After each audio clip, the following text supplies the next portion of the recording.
অভ্রনীল। লেখনীতে মেহরিমা আফরিন। প্রথম পরিচ্ছেদ সমাপ্তি। ফাল্গুন মাসের ওমন কনকনে শীতের ভেতরই সাদকে বাড়ি ছেড়ে আরও একবার চট্টগ্রামের উদ্দেশ্যে রওয়ানা দিতে হলো। তার ফাইনাল তথা অষ্টম সেমিস্টারের দিন ঘনিয়ে এসেছে। পরীক্ষার দিন ঘনালে তার আর দিন রাতের খোঁজ থাকে না। দেখা গেল যেদিন সে বাড়ি ছেড়ে চলে যায় সেদিনই তার হাতে একটা বই। হরবর করে কিসব সূত্র আওড়ে যাচ্ছে ছড়ার মতো করে। এই সময়ে তার মনোযোগ থাকে বইয়ে নয়তো ট্যাবলেটের বর্ষর স্ক্রিনে। সে পিডিএফ পড়ে রিধিমার নোট মন্ত্রের মতো মুখস্থ করে। সেইবার বাড়ি ছেড়ে যাওয়ার আগে সে তার লাইট সিলভার কালারের স্টেইনলেস স্টিলের ঘড়িটা ফেলে গেল খাটের সাইডবক্সের উপরে। তার স্বভাবই হলো যাওয়ার সময় কিছু না কিছু রেখে যাওয়া।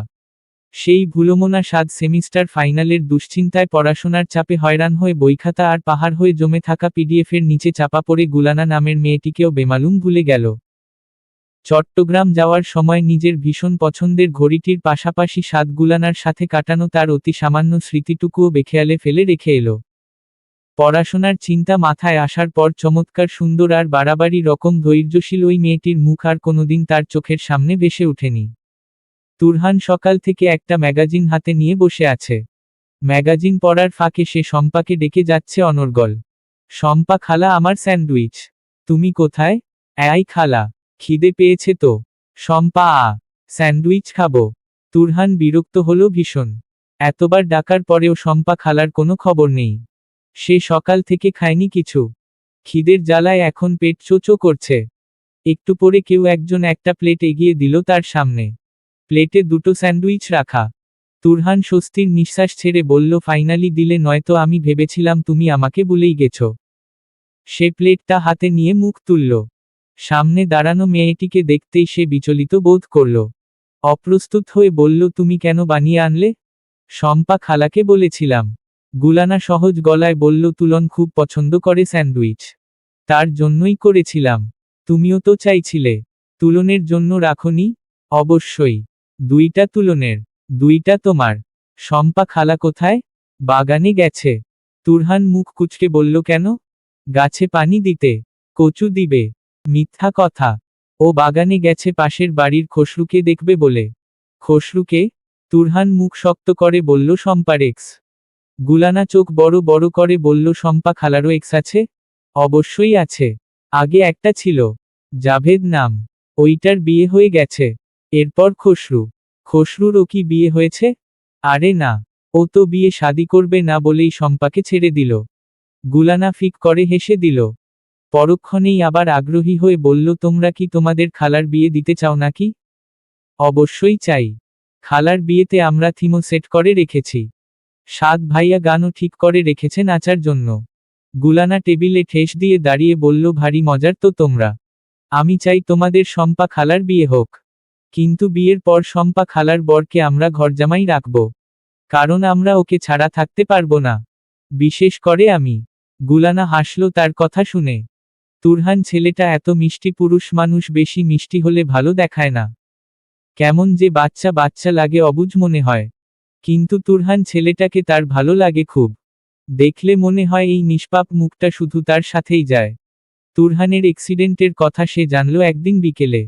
যখন সে তুরহানের জন্য এক গ্লাস মিল্কশেক নিয়ে তার ঘরে গিয়েছিল।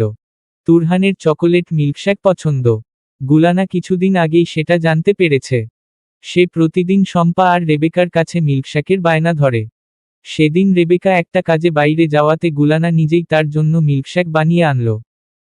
তুরহান তখন ঘরে বসে নিজের ক্যানভাসের সামনে কিছু একটা আঁকছিল। সে খুব সুন্দর আঁকতে পারে। কোনো একটা ঘটনা মনে মনে কল্পনা করলে সে সেটা চমৎকার করে এঁকে ফেলে।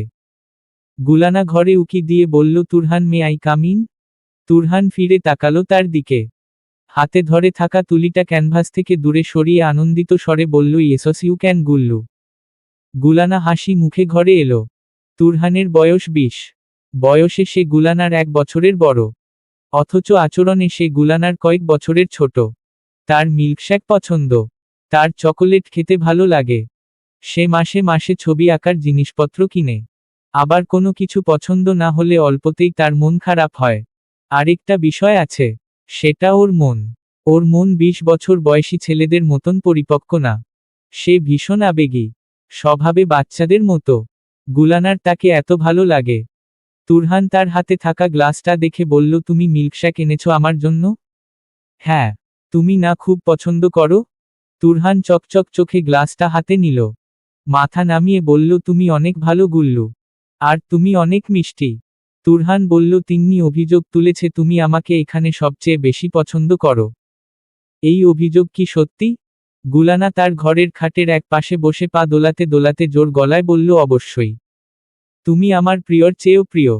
এখন বলো, এই কথা শুনে তোমার কেমন লাগলো? তুরহান হেসে বলল, অনেক ভালো। কিন্তু আমি তো কিছুই করি না।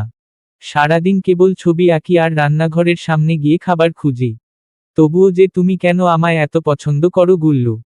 তুমি যে কিছুই করো না সেই জন্যই আমার তোমাকে এত পছন্দ তুরহান। আমি জাজমেন্টাল মানুষ কম পছন্দ করি। খুব বেশি বিচক্ষণ মানুষও কম পছন্দ করি। আমি পছন্দ করি তোমার মতো অবুঝ মানুষদের, যারা অকারণেই আমায় পছন্দ করে। তিন্নি ভুল বলেছে। আমি তোমাদের সবাইকেই পছন্দ করি।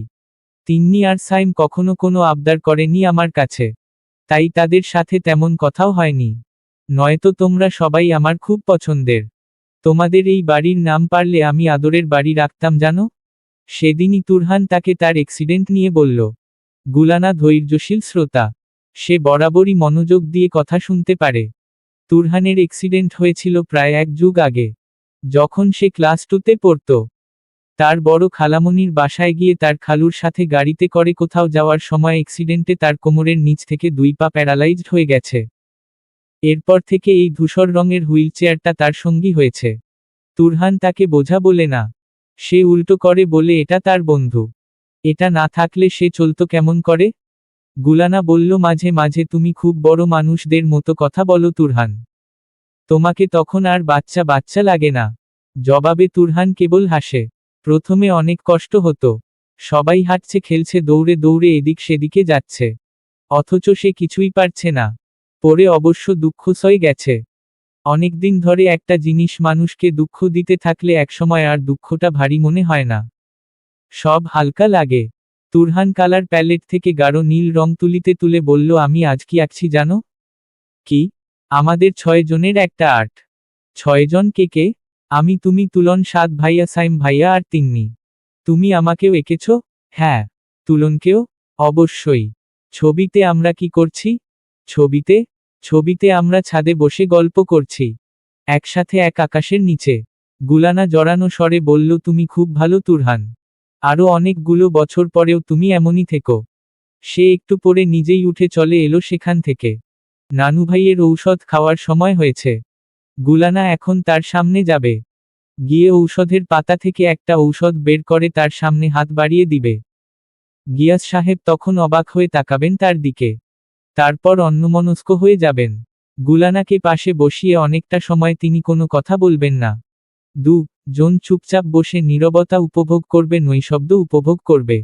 এরপর এক সময় তিনি ভীষণ অনুতপ্ত হয়ে বলবেন, গুলানা, আমাকে তুমি মাফ করো। তোমাকে এতকাল আমার কাছ থেকে দূরে সরিয়ে রাখার আফসোস আমার কোনোদিন যাবে না। গুলানা তখন হাসবে। কেবল হাসবেই। এরপর চুপচাপ সেখান থেকেও বেরিয়ে আসবে। তুলনকে সাথে নিয়ে বসে ভাত মেখে খাওয়াবে। এরপর নিঃশব্দে নিজের ঘরে গিয়ে হাত ছড়িয়ে খাটের উপর শুয়ে থাকবে। ওই সময় গুলানা উপলব্ধি করবে তার আসলে কেউ নেই। এই মানুষগুলো যদি তাদের ফেলে দেয় তাহলে তাদের আর কেউ থাকবে না। এই কেউ না থাকা পৃথিবীতে গুলানার তখন ভীষণ কষ্ট হবে। তুলন কাঁদবে। মা এসে তার কান্না থামাবে না আর। রাতে শম্পা তেলের শিশি নিয়ে তার ঘরে এলো। গুলানা তখন তুলনকে ঘুম পাড়িয়ে পড়তে বসেছে মাত্র। শম্পা এসে বলল, সোনা, তোমার চুলে অনেকদিন তেল পড়ে না, এজন্য কেমন বাদামি হইয়া আছে। আমি তেল দিয়া দেই কেমন? তেলের জন্য বাদামি হয়নি খালা, আমার চুলই বাদামি। তবুও আসো তেল দেই। গুলানা উঠে গিয়ে খাটে বসল। শম্পা তার পেছনে 2 হাঁটুর উপর ভর করে বসে তার সিথিতে তেল মালিশ করতে করতে বলল, সবসময় এত মন খারাপ কইরা রাখো কেন? হাসবা, তাইলে মন ভালো থাকবো। মন তো খারাপ করি না খালা। তাহলে এমন মন মরা হইয়া থাকো কেন? এমনি। আমি জন্ম থেকেই এমন। তোমার মতন ঠান্ডা মাইয়া আমি এই জীবনে দেখছি না। গুলানা হাসল। শম্পা করা মুখে বলল, এটা হাসির কথা না। তুমি কেমন আলাদা আলাদা থাকো। এটা ঠিক না। ঠিক বেঠিকের কিছু নেই। আমি এই বাড়ির অতিথি। আমি আমার স্থান জানি। তাই নির্দিষ্ট দূরত্ব বজায় রেখে চলি। তুমি এই কথা কইতে পারলা? পারলাম। কারণ আমি ভুল কিছু বলিনি। আমি চাইও না এই বাড়ির খুব গুরুত্বপূর্ণ কোনো সদস্য হতে। আমি যেমন আছি ভালো আছি। তুমি কইলেই হইল। তুমি আমার গুলিস্তার মাইয়া। তোমারে আমরা কত ভালোবাসি জানো? গুলানা মৃদুস্বরে বলল, তোমাদের এই অকারণ ভালোবাসার জন্য আমি চিরকৃতজ্ঞ থাকব খালা। শম্পা তেল দেওয়ার পর তার চুলে 2টা বেনি করে সেগুলো তার মাথার 2 পাশে ঝুলিয়ে দিয়ে ঘর থেকে বেরিয়ে গেল। গুলানা রাতে আর পড়তে পারল না কেন যেন। মায়ের কথা এত মনে পড়ে। ঘুমাতে গেলেও মনে পড়ে। পড়তে বসলেও মনে পড়ে। পল্টনের ওই ছোট বাড়িটার কথা প্রায়ই স্মরণ হয়। বাড়িটা খুব আহামরি ছিল না। কিন্তু বাড়িতে একটা রত্ন ছিল। ওই রত্নের নাম গুলিস্তা। গুলানা মাঝে মাঝে তার সাথে কথা বলে। চোখ বন্ধ করে মনে মনে কল্পনা করে গুলিস্তা তার সামনে। তখন তার কথা বলতে ভালো লাগে। কষ্ট হয় যখন কল্পনা ভাঙে তখন। কল্পনারা হারিয়ে গেলে কথাটাও হারিয়ে যায়। অনুভূতি ফিকে হয়। ভেতরটা খুব দমবন্ধ লাগে। জন্মের পর গুলানা একসাথে 2টা ধর্মীয় বিশ্বাস ধারণ করেছে। ইস্টার সানডে, ক্রিসমাস থেকে শুরু করে ঈদ কুরবান সবকিছুই পালন করেছে সে। একসময় এই দ্বিধা দ্বন্দ্ব আর বাঁচিয়ে রাখা গেল না। বড় মামি একদিন থমথমে মুখে বললেন, হয় তুমি খ্রিস্টানদের মতো চলো, নয়তো মুসলিম হও। তবুও এসব দোনামোনা করো না। গুলানা ইতস্তত করে বলল, আমি অবশ্যই আমার মায়ের ধর্ম মেনে নিব। তাহলে আগামী কাল থেকে রোজ নামাজ পড়বে?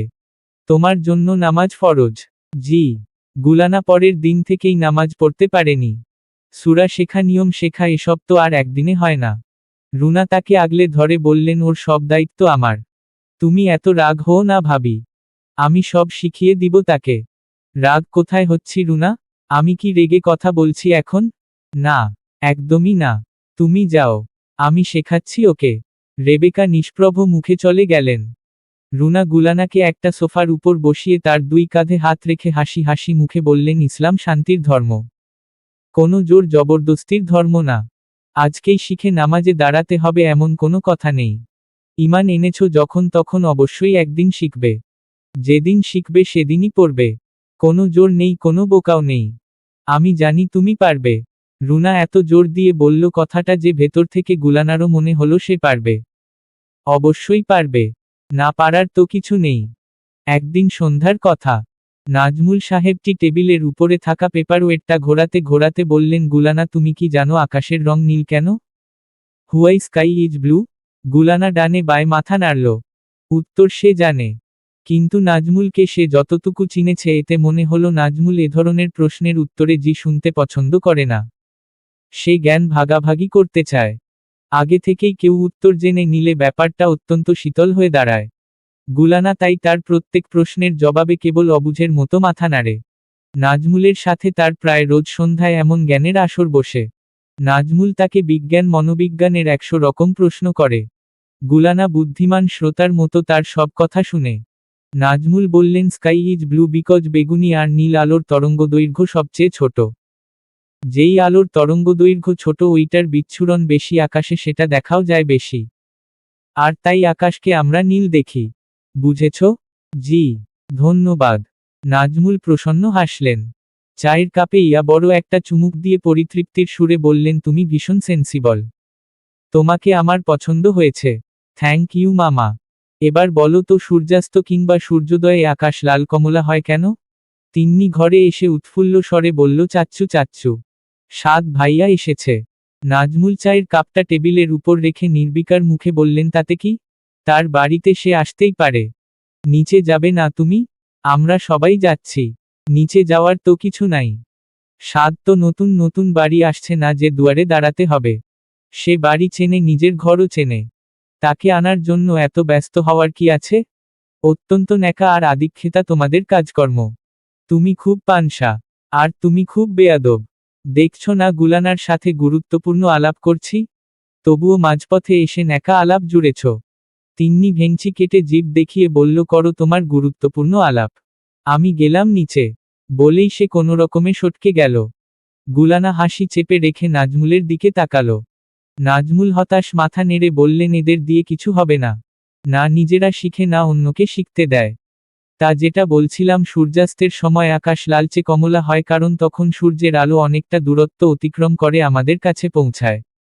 সেই দূরত্ব আস্তে আস্তে অন্য সব তরঙ্গ দৈর্ঘ্য আগেই ছড়িয়ে যায়।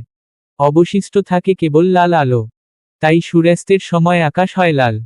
সকালে পরীক্ষা দিয়ে সেটা শেষ হওয়া মাত্র বাসে চেপে বাড়ি আসতে আসতে প্রায় সন্ধ্যা হয়ে গেল। রেবেকা বলেছিলেন এত কষ্ট করে বাসে না আসতে। বাড়ি থেকে গাড়ি যাবে তাকে আনতে। এর জন্য একদিন অপেক্ষা করতে হবে। স্বাদের সময় নেই অপেক্ষা করার। তাই সে বাসেই এসেছে। আসার পর থেকেই শরীর ঝিমিয়ে যাচ্ছে ক্লান্তিতে। সে এসেই নিজের ঘরে গিয়ে সাজানো গোছানো খাটটার উপর ঝাঁপিয়ে পড়ে আড়মোড়া ভাঙতে ভাঙতে বলল, কি শান্তি। তিন্নি বলল, কফি খাবে? বানিয়ে আনবো? উহু, ঘুম পাচ্ছে আমার। সাদ হঠাৎ মাথা তুলে বলল, এই ফুফুরুই মেয়েটা কোথায়? আছে। তিন্নি ঠোঁট উল্টে বলল, আছে তো। থাকবে না কেন? সাদ মাথা চুলকে বলল, ওকে বল তো সে যেন এক কাপ কফি বানিয়ে দেয় আমাকে। আমি দিলে কি সমস্যা? অনেক সমস্যা। তোর কফিতে স্বাদ নেই। ওকে বল। তিন্নি মাথা নেড়ে বলল, আচ্ছা। সে চলে গেল। ফিরে এলো প্রায় আধ ঘন্টা পরে। সাদ তখন শুয়ে শুয়ে গেমস খেলছিল একটা। তিন্নি এসে কফির কাপটা তার দিকে বাড়িয়ে দিয়ে বলল, নাও। তোমার কফি। সাদ বিরক্ত হয়ে বলল, তুই কেন আনলি? তাকে আনতে বলেছিলাম। সেই তো বানালো। আমাকে দিয়ে পাঠালো। সাদ অবাক হয়ে বলল, সে বানিয়েছে? হু। সে উঠে বসে মোবাইল রেখে কাপটা হাতে নিল। মেয়েটা নিজে বানালো অথচ পাঠালো তিন্নিকে দিয়ে। তার মানে কি? মানে সে আসতে চায় না সাদের সামনে। আবারও সূক্ষ্ম অপমানবোধে ভেতরটা দাউদাউ করে উঠল। এত অবহেলা এত উপেক্ষা কেউ কখনো তাকে করেনি। ওই মেয়ের এত অহংকার। তিন্নি চলে গেছে অন্য কাজে। সাদ এরপর পুরোটা সময় খাটে বসেছিল থম মেরে। রিধিমা কল দিয়েছিল কিছুক্ষণ আগে। সাদ একটু পরে সেটা রিসিভ করে কানে তুলে বলল, বল। কখন গিয়েছ? একটু আগে। আচ্ছা। রেস্ট করো। রিধি। বলো। আমার ভালো লাগছে না। কেন? একটি মেয়ে আমাকে ক্রমাগত ইগনোর করছে জানিস? রিধিমা ঠান্ডা স্বরে বলল, মাত্র তো পরীক্ষা শেষ হলো সাদ। এখনই? এখনই না রিধি। পরীক্ষার আগে থেকেই। সে আমাকে একটুও পাত্তা দেয় না। Am I not beautiful Riddhi? Indeed you are. কিন্তু সবাইকেই তো সবার পছন্দ হয় না সাদ। পছন্দের ব্যাপার না রিধি। প্রেফারেন্সের ব্যাপার। সে বাড়ির সবার সাথে মিশছে। কেবল আমি বাদে। হুয়াই? রিধিমা চমকে উঠে বলল, বাড়ির সবার সাথে মিশছে মানে? কার কথা বলছো? গুলানা। আমার ফুফুর মেয়ে। ওহহ। রিধি। বলো। আমার তাকে চাই। এজন্যই সে তোমাকে পাত্তা দেয় না। বেশ করে। চাই মানেই তো এই না যে খারাপ ভাবে চাই। আমি চাই সে যেমন করে বাকিদের সাথে মিশে আমার সাথেও মিশুক। বাকিরা যতখানি তাকে পেয়েছে অতখানিই না হয় পেলাম। ও কেন এত অবহেলা করে আমায়? তুমি তো বাড়িতে থাকো না। সেরকম করে চিনে না তোমাকে। তাই বোধ হয় সংকোচ বোধ করে। মেয়েদের কিছু সীমারেখা থাকে। শুধু আমার বেলাতেই সীমারেখা? রিধিমা হাসল। ঘুমাও তুমি। কতটা রাস্তা জার্নি করেছ? টায়ার্ড লাগছে না? লাগছে। কিন্তু ঘুম পাচ্ছে না। চোখ বন্ধ করে শুয়ে থাকো। পাবে। আচ্ছা। সাদ চোখ বন্ধ করে শুল। এবং 2 মিনিটের ভেতর ঘুমিয়েও গেল। সেই ঘুম ভাঙল রাত 10:30টার দিকে। সে উঠে গিয়ে ডাইনিং টেবিলে বসল। তার পাশের চেয়ারে বসে তিন্নি গুনগুন করছে। সাদ তার পায়ে একটা ধাক্কা দিয়ে বিরক্ত স্বরে বলল, মশার মতো পাপু করবি না তিন্নি। কানে বাজে। বিরক্ত লাগে। আমি মশার মতো পাপু করি? অবশ্যই। চুপ করে খা। খাবার টেবিলে গুনগুন করবি না। সাদ আবার সামনে তাকালো। খালি কাচের প্লেটে আঙুল দিয়ে আঁকিবুকি করতে করতে আনমনে কাউকে খোঁজার চেষ্টা করল। তুলনকে দেখা যাচ্ছে। তার মানে তাকেও দেখা যাবে। তুলন এসে সাদের মুখোমুখি চেয়ারটাতে বসল। তার পিছু পিছু গুলানাও এলো। সাদ সেদিকে দেখে আরেক দফা থতমত খেয়ে গেল। মেয়েটার গায়ে কালো রঙের একটা জামা। মাথায় একটা হ্যাজেলনাট রঙের ওড়না পেঁচানো। চোখের দৃষ্টি শান্ত মলিন। চেয়ার টেনে সে বসল তুলনের পাশে। সাদের কথা আটকে এলো চোখ দুটো অস্থির হলো হঠাৎ। কাপা হাতে সে কোনো রকমে প্লেটে কিছুটা ভাত নিল। অথচ খেতে গিয়ে দেখল তার গলা দিয়ে কিছু নামছে না। এই জিনিসটা আগে হয়নি কখনো। একটি মেয়ে যে তার দিকে ফিরেও তাকায় না, তার জন্য কখনো এমন তীব্র অনুভূতি আগে হয়নি। সাদ একটা ঢোক গিলে তার সামনে থেকে চোখ সরিয়ে নিল। তুলন খেতে খেতে চঞ্চল গলায় বলল, গুল্লু তুমি আমাকে প্রমিজ করেছ তুমি আমাকে চিলক্সের চিজ ওভারলোডেড বার্গার খাওয়াবে। গুলানা মাথা নাড়ল। ভাতের আরেকটা লোকমা তুলনের মুখে তুলে দিয়ে সপ্রতিভ স্বরে বলল, অবশ্যই। তুলন যদি এবারের এক্সামে টপ 3-তে থাকে তাহলে আমি তাকে চিলক্সে খাওয়াবো, লালবাগে ঘুরতে নিয়ে যাব, একটা অনেক সুন্দর কালার বক্স কিনে দিব। স্বাদ খাওয়ার ফাঁকে আর চোখে তাদের দিকে তাকালো। মেয়েটা ওদের সবার সাথে হেসে হেসে কথা বলছে। শুধু স্বাদ ছাড়া সে কেন এত অবহেলা করে তাকে?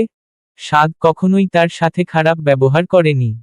সে কখনোই কারো সাথে খারাপ ব্যবহার করে না। অথচ এই মেয়ে সামনে থাকলে নিজেকে ভীষণ জোন আউট ফিল হয়। স্বাদ মাঝপথে খাওয়া থামিয়ে দিতে গটগট করে উঠে চলে এলো। এবার বিচার শম্পা খালাকেই দিতে হবে। অকারণে একটা মেয়ে এভাবে তাকে এড়িয়ে যাবে, এটা সে কেন সহ্য করবে? রাতে গুলানাই গেল শম্পার ঘরে। শম্পা তখন চুল আছড়ে সবেমাত্র খাটে বসেছে। গুলানা বলল, শম্পা খালা আসি? শম্পা ঘাড় ঘুরিয়ে বলল, আইও না। তোমার কথাই ভাবতাছিলাম। গুলানা গেল তার কাছে। শম্পা বলল, তোমার মন খারাপ কেন? সে তার পাশে বসে বিরস মুখে বলল, মন আমার সবসময়ই খারাপ থাকে। আজ একটু বেশি খারাপ। কি হইছে? কেউ কিছু কইছে তোমারে? না, এমন কোনো সমস্যা না। আচ্ছা, আমারে কও কি হইছে? আমার বাবার কথা তো জানো নিশ্চয়ই। তিনি এখন ফ্রান্সে থাকেন। তার বিয়ে হয়েছে আবার। ওইদিকে তার একটা গোটা সংসার। হ, আর সাথে জানিও একটা অমানুষ। সাত ঘরের সামনে এসেই থেমে গেল। ঘরের ভেতর ওই মেয়েটা থাকবে সে আশা করেনি। দরজার সামনে যেতেই সে আর ভেতরে গেল না। একটু সরে গিয়ে নিজেকে আড়াল করে দাঁড়ালো। প্রচণ্ড অভদ্র একটি আচরণ। কিন্তু মেয়েটা গুলানা বলেই সাদ শিষ্টাচার ভেঙে দরজায় আড়ি পাতার মতো মেয়েলি কাজটিও করল। গুলানা বলল, উনি ফ্রান্সের লিওতে থাকেন। তার দ্বিতীয় সংসারে তার একটি মেয়ে এবং ছেলে আছে। তাদের নিয়ে তার সুখের সংসার। তার স্ত্রীর নাম ম্যারিনা। তুমি এত কিছু কেমনে জানো? গুলানা লজ্জা পেয়ে বলল, আমি ইনস্টাগ্রামে তাকে স্টক করি। সে কি আপলোড করে কোথায় কোথায় ঘুরে সব দেখি। আমার দেখতে ভালো লাগে। মুন্ডু লাগে। খামাখা কষ্ট পাও এডি দেইখা। আমি কষ্ট পাই না শম্পা খালা। আমি মনোবল পাই। আমি উপলব্ধি করি পৃথিবী এমনই। এমনই হয় পৃথিবীর মানুষ মানুষের সম্পর্ক। এমন করেই একজন বাবা তার 2 সন্তানকে ফেলে সুখে থাকতে পারেন। এমন ভাবেই পৃথিবী চলে। আমি তো কষ্ট পাই না। আমি সাহস পাই। আমি হাসি। আমার খুব হাসি পায়। তোমাকে আজ একটা ঘটনা শোনাতে এসেছি। কি ঘটনা? আমার বাবার ওই সংসারে একটা ছেলে আছে বললাম না? মেয়েও আছে একটা। গতকাল তার ছেলের জন্মদিন ছিল। তারা প্যারিসে গিয়ে জন্মদিনের কেক কেটেছে। সেখানে তাদের 4 জনের কিছু ছবি তারা সোশ্যাল মিডিয়াতেও দিয়েছে। কি সুন্দর একটা পরিবার। ওই পরিবারটা দেখে মনেই হলো না যে বাংলাদেশে সে অনুরূপ আরেকটি পরিবার রেখে গেছে। আমার খুব কষ্ট হলো জানো? মিথ্যে বলবো না তোমাকে, আমার আসলে এত বেশি কষ্ট হলো যে আমি বাচ্চাদের মতো কেঁদে ফেললাম। তুলনের সামনের সপ্তাহে জন্মদিন। বাবা সাথে থাকলে হয়তো তুলনও ওইভাবে একটা কেক কাটত বলো? তুলনের কোনো স্মৃতি নেই বাবার সাথে। না কোনো ছবি। সে পেটে থাকতেই মায়ের সাথে বাবার ঝামেলা শুরু। এরপর সে হওয়ার পরে লিগ্যালি ডিভোর্স। আমার মাঝে মাঝে খুব কষ্ট লাগে জানো? পৃথিবী তার দাড়িপাল্লায় অনেক বেশি বৈষম্য করে। কাউকে আস্ত জগৎ দেয়। আবার কাউকে এক মুঠো ছাই দিতেও কার্পণ্য করে। আমার তুলনের সাথে অবিচার হয়েছে। আমি আমার বাবাকে এই অবিচারের জন্য কখনো ক্ষমা করব না। সে আলতো করে মাথাটা রাখল শম্পার কাঁধে। খুব খারাপ লাগে মাঝে মাঝে জানো? মাকে স্বপ্নে দেখি কখনো কখনো। এরপর আর ঘুমাতে পারি না। যখন ভাবি আমাদের কেউ নেই তখন খুব কষ্ট লাগে জানো। অথচ আমাদের কেউ নেই এই কথা সত্যি না। আমাদের বায়োলজিক্যাল ফাদার এখনো বেঁচে আছে। তা সত্ত্বেও আমাদের বলতে হচ্ছে আমাদের কেউ নেই। আমি তার সোশ্যাল মিডিয়া সাইটগুলো ঘেঁটে দেখলেই খুব অসহায় বোধ করি। একবার একবার অন্তত সে ফোন দিয়ে জানতে চাইতো আমরা কেমন আছি। শুধু একবার। নিজেকে এত অবহেলিত লাগে শম্পা খালা তোমাকে বলে বোঝাতে পারবো না। সাদ নিঃশব্দে চলে এলো সেখান থেকে। খাটের উপর তার ফোনটা বাজছিল। রিধিমার কল। সে ফোনটা কানে তুলেই গম্ভীর হয়ে বলল, রিধিমা শোন, আমি যে তখন তোকে বলেছি বাকিরা তাকে যতখানি পেতে চায় আমিও তাকে ততখানিই চাই, কথাটা আসলে ভুল। আমি চাই তাকে সবচেয়ে বেশি পেতে। আমি চাই তার সবচেয়ে কাছের মানুষ হতে। যাকে পাওয়ার পর সে গলা উঁচু করে বলবে পৃথিবী কারো সাথে অবিচার করে না। সে সবাইকে সবটা ফিরিয়ে দেয় সুদে আসলে। সকাল 6:30-এর অ্যালার্ম বাজতেই গুলানা ধড়ফড় করে উঠে বসল। অ্যালার্মটা বন্ধ করে কিছুক্ষণ থম মেরে শুয়ে থেকে তারপর গায়ের চাদরটা খাটের উপর ফেলে সে গেল ওয়াশরুমে হাত মুখ ধুতে। তুলন খাটের একপাশে গুটিসুটি মেরে ঘুমাচ্ছে। শীত এখন কমে গেছে। চৈত্র মাসের ভ্যাপসা গরম ইতোমধ্যেই দুপুরের দিকে মধ্য ঢাকার আশপাশ উত্তপ্ত করে দেয়।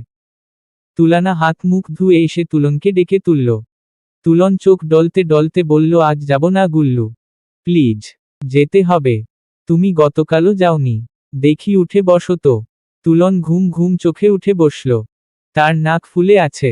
ঘুমের ঘোরে ঢুলে পড়ার আগেই গুলানা খপ করে ওর হাতটা ধরে নিয়ে বলল, তুলন বকা দিব কিন্তু এখন আমি। যাও গিয়ে ব্রাশ করো। তুলনকে ওয়াশরুমে পাঠিয়ে সে নিজেই তুলনের ব্যাগ গুছিয়ে দিল। তারপর নিজের ব্যাগ গোছালো। শম্পা টেবিলে তাদের জন্য খাবার বেড়ে রেখেছিল। গুলানা বলল, তুমি আবার এত সকালে উঠলে কেন? তোমার না কালকে শরীর খারাপ লাগছিল? শম্পা টেবিলে প্লেট রাখতে রাখতে বলল, তো তোমরা কিছু খাইবা না? খালি পেটেই যাইবা বুঝি? কিনে খেতাম শম্পা খালা। খামোখা কষ্ট করলে তুমি। গুলানা তাড়াতাড়ি করে প্লেটে একটা পরোটা নিল। তুলন এখনো আসেনি। সে ঘরে গিয়ে তুলনের হাতটা ধরে টেনে এনে তাকে টেবিলে বসালো। তুলন স্কুলে যাওয়া নিয়ে ভীষণ জ্বালায়। ঘুম থেকে উঠতে চায় না, খাবার মুখে নিয়ে ঝিমুতে থাকে, জামা পরানোর সময় চিত হয়ে খাটে শুয়ে পড়ে।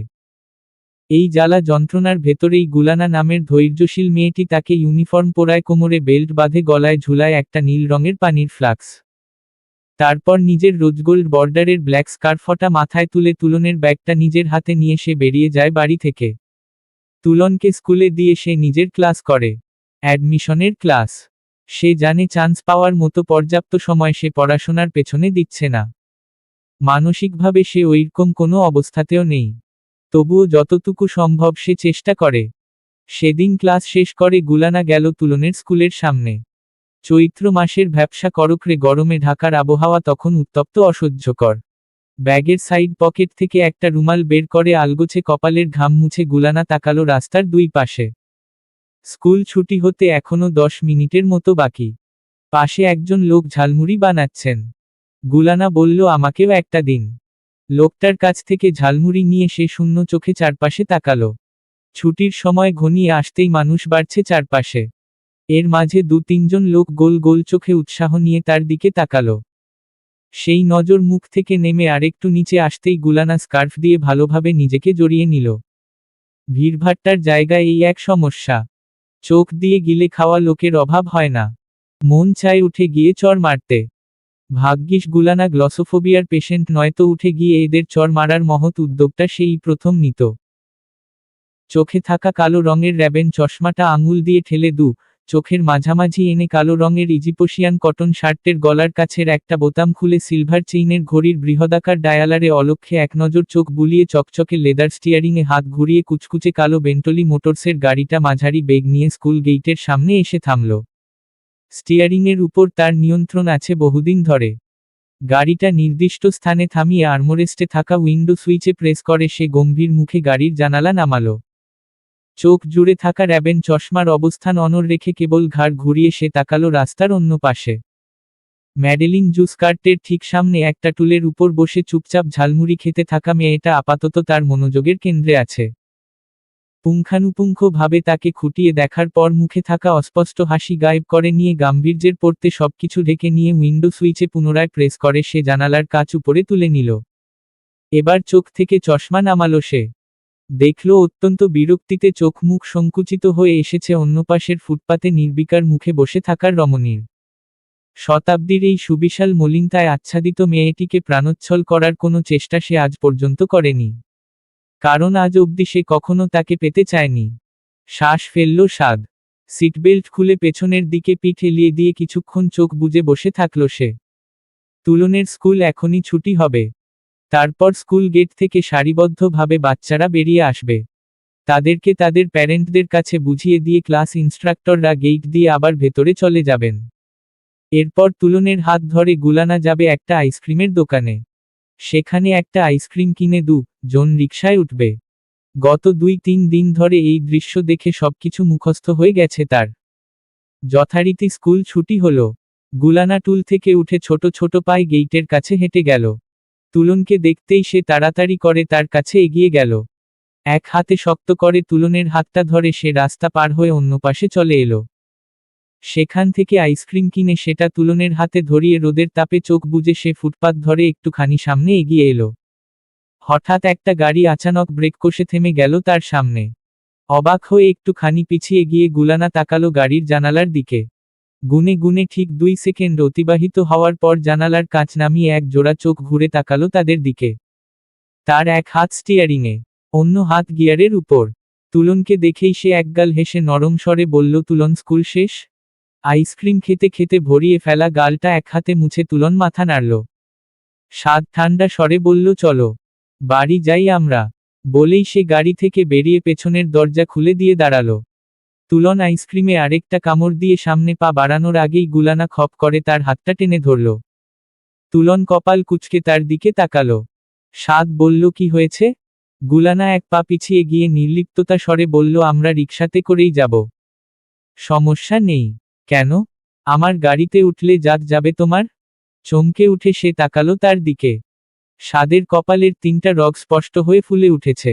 দেখে মনে হলো গুলানার উপর তার বহুদিনের ক্রোধ। গুলানা অপ্রস্তুত হয়ে বলল, এমন তো কিছু বলিনি। কেন যাবে? আমরা তো সবসময় রিকশাতেই যাই। আজ গাড়িতে যেতে আপত্তি আছে তোমার? কপালের ঘাম মুছে ঠান্ডা চোখে স্বাদের চোখ বরাবর দেখে গুলানা জবাব দিল, না নেই। কিন্তু অভ্যাসে পরিবর্তন আনতে চাইছি না। একদিনে অভ্যাস পাল্টায় না মানুষের। গুলানা মাথা নামিয়ে অনুরোধের মতো করেই বলল, আপনি যান প্লিজ। আমরা চলে আসবো আমাদের মতো। আমার গাড়ির গ্যাস অপচয় হচ্ছে গুলানা। উঠতে বলেছি। উঠে বসো। কুইক। গুলানা আরেক দফা থমথমে মুখে তার দিকে তাকালো। ওই দৃষ্টিতে রাগ নেই, অভিমান নেই, বিস্ময় নেই, কিচ্ছু নেই। আর কথা না বাড়িয়ে তুলনের হাতটা শক্ত করে চেপে ধরে সে গাড়িতে উঠে বসল। তার স্কার্ফের একটা অংশ গাড়ি থেকে কিছুটা বেরিয়ে এসেছিল।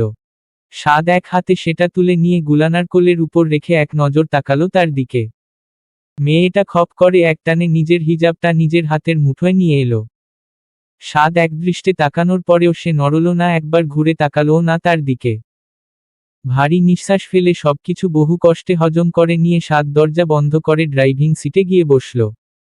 তুলনকে সে আজ আরেকটা আইসক্রিম কিনে দিয়েছে।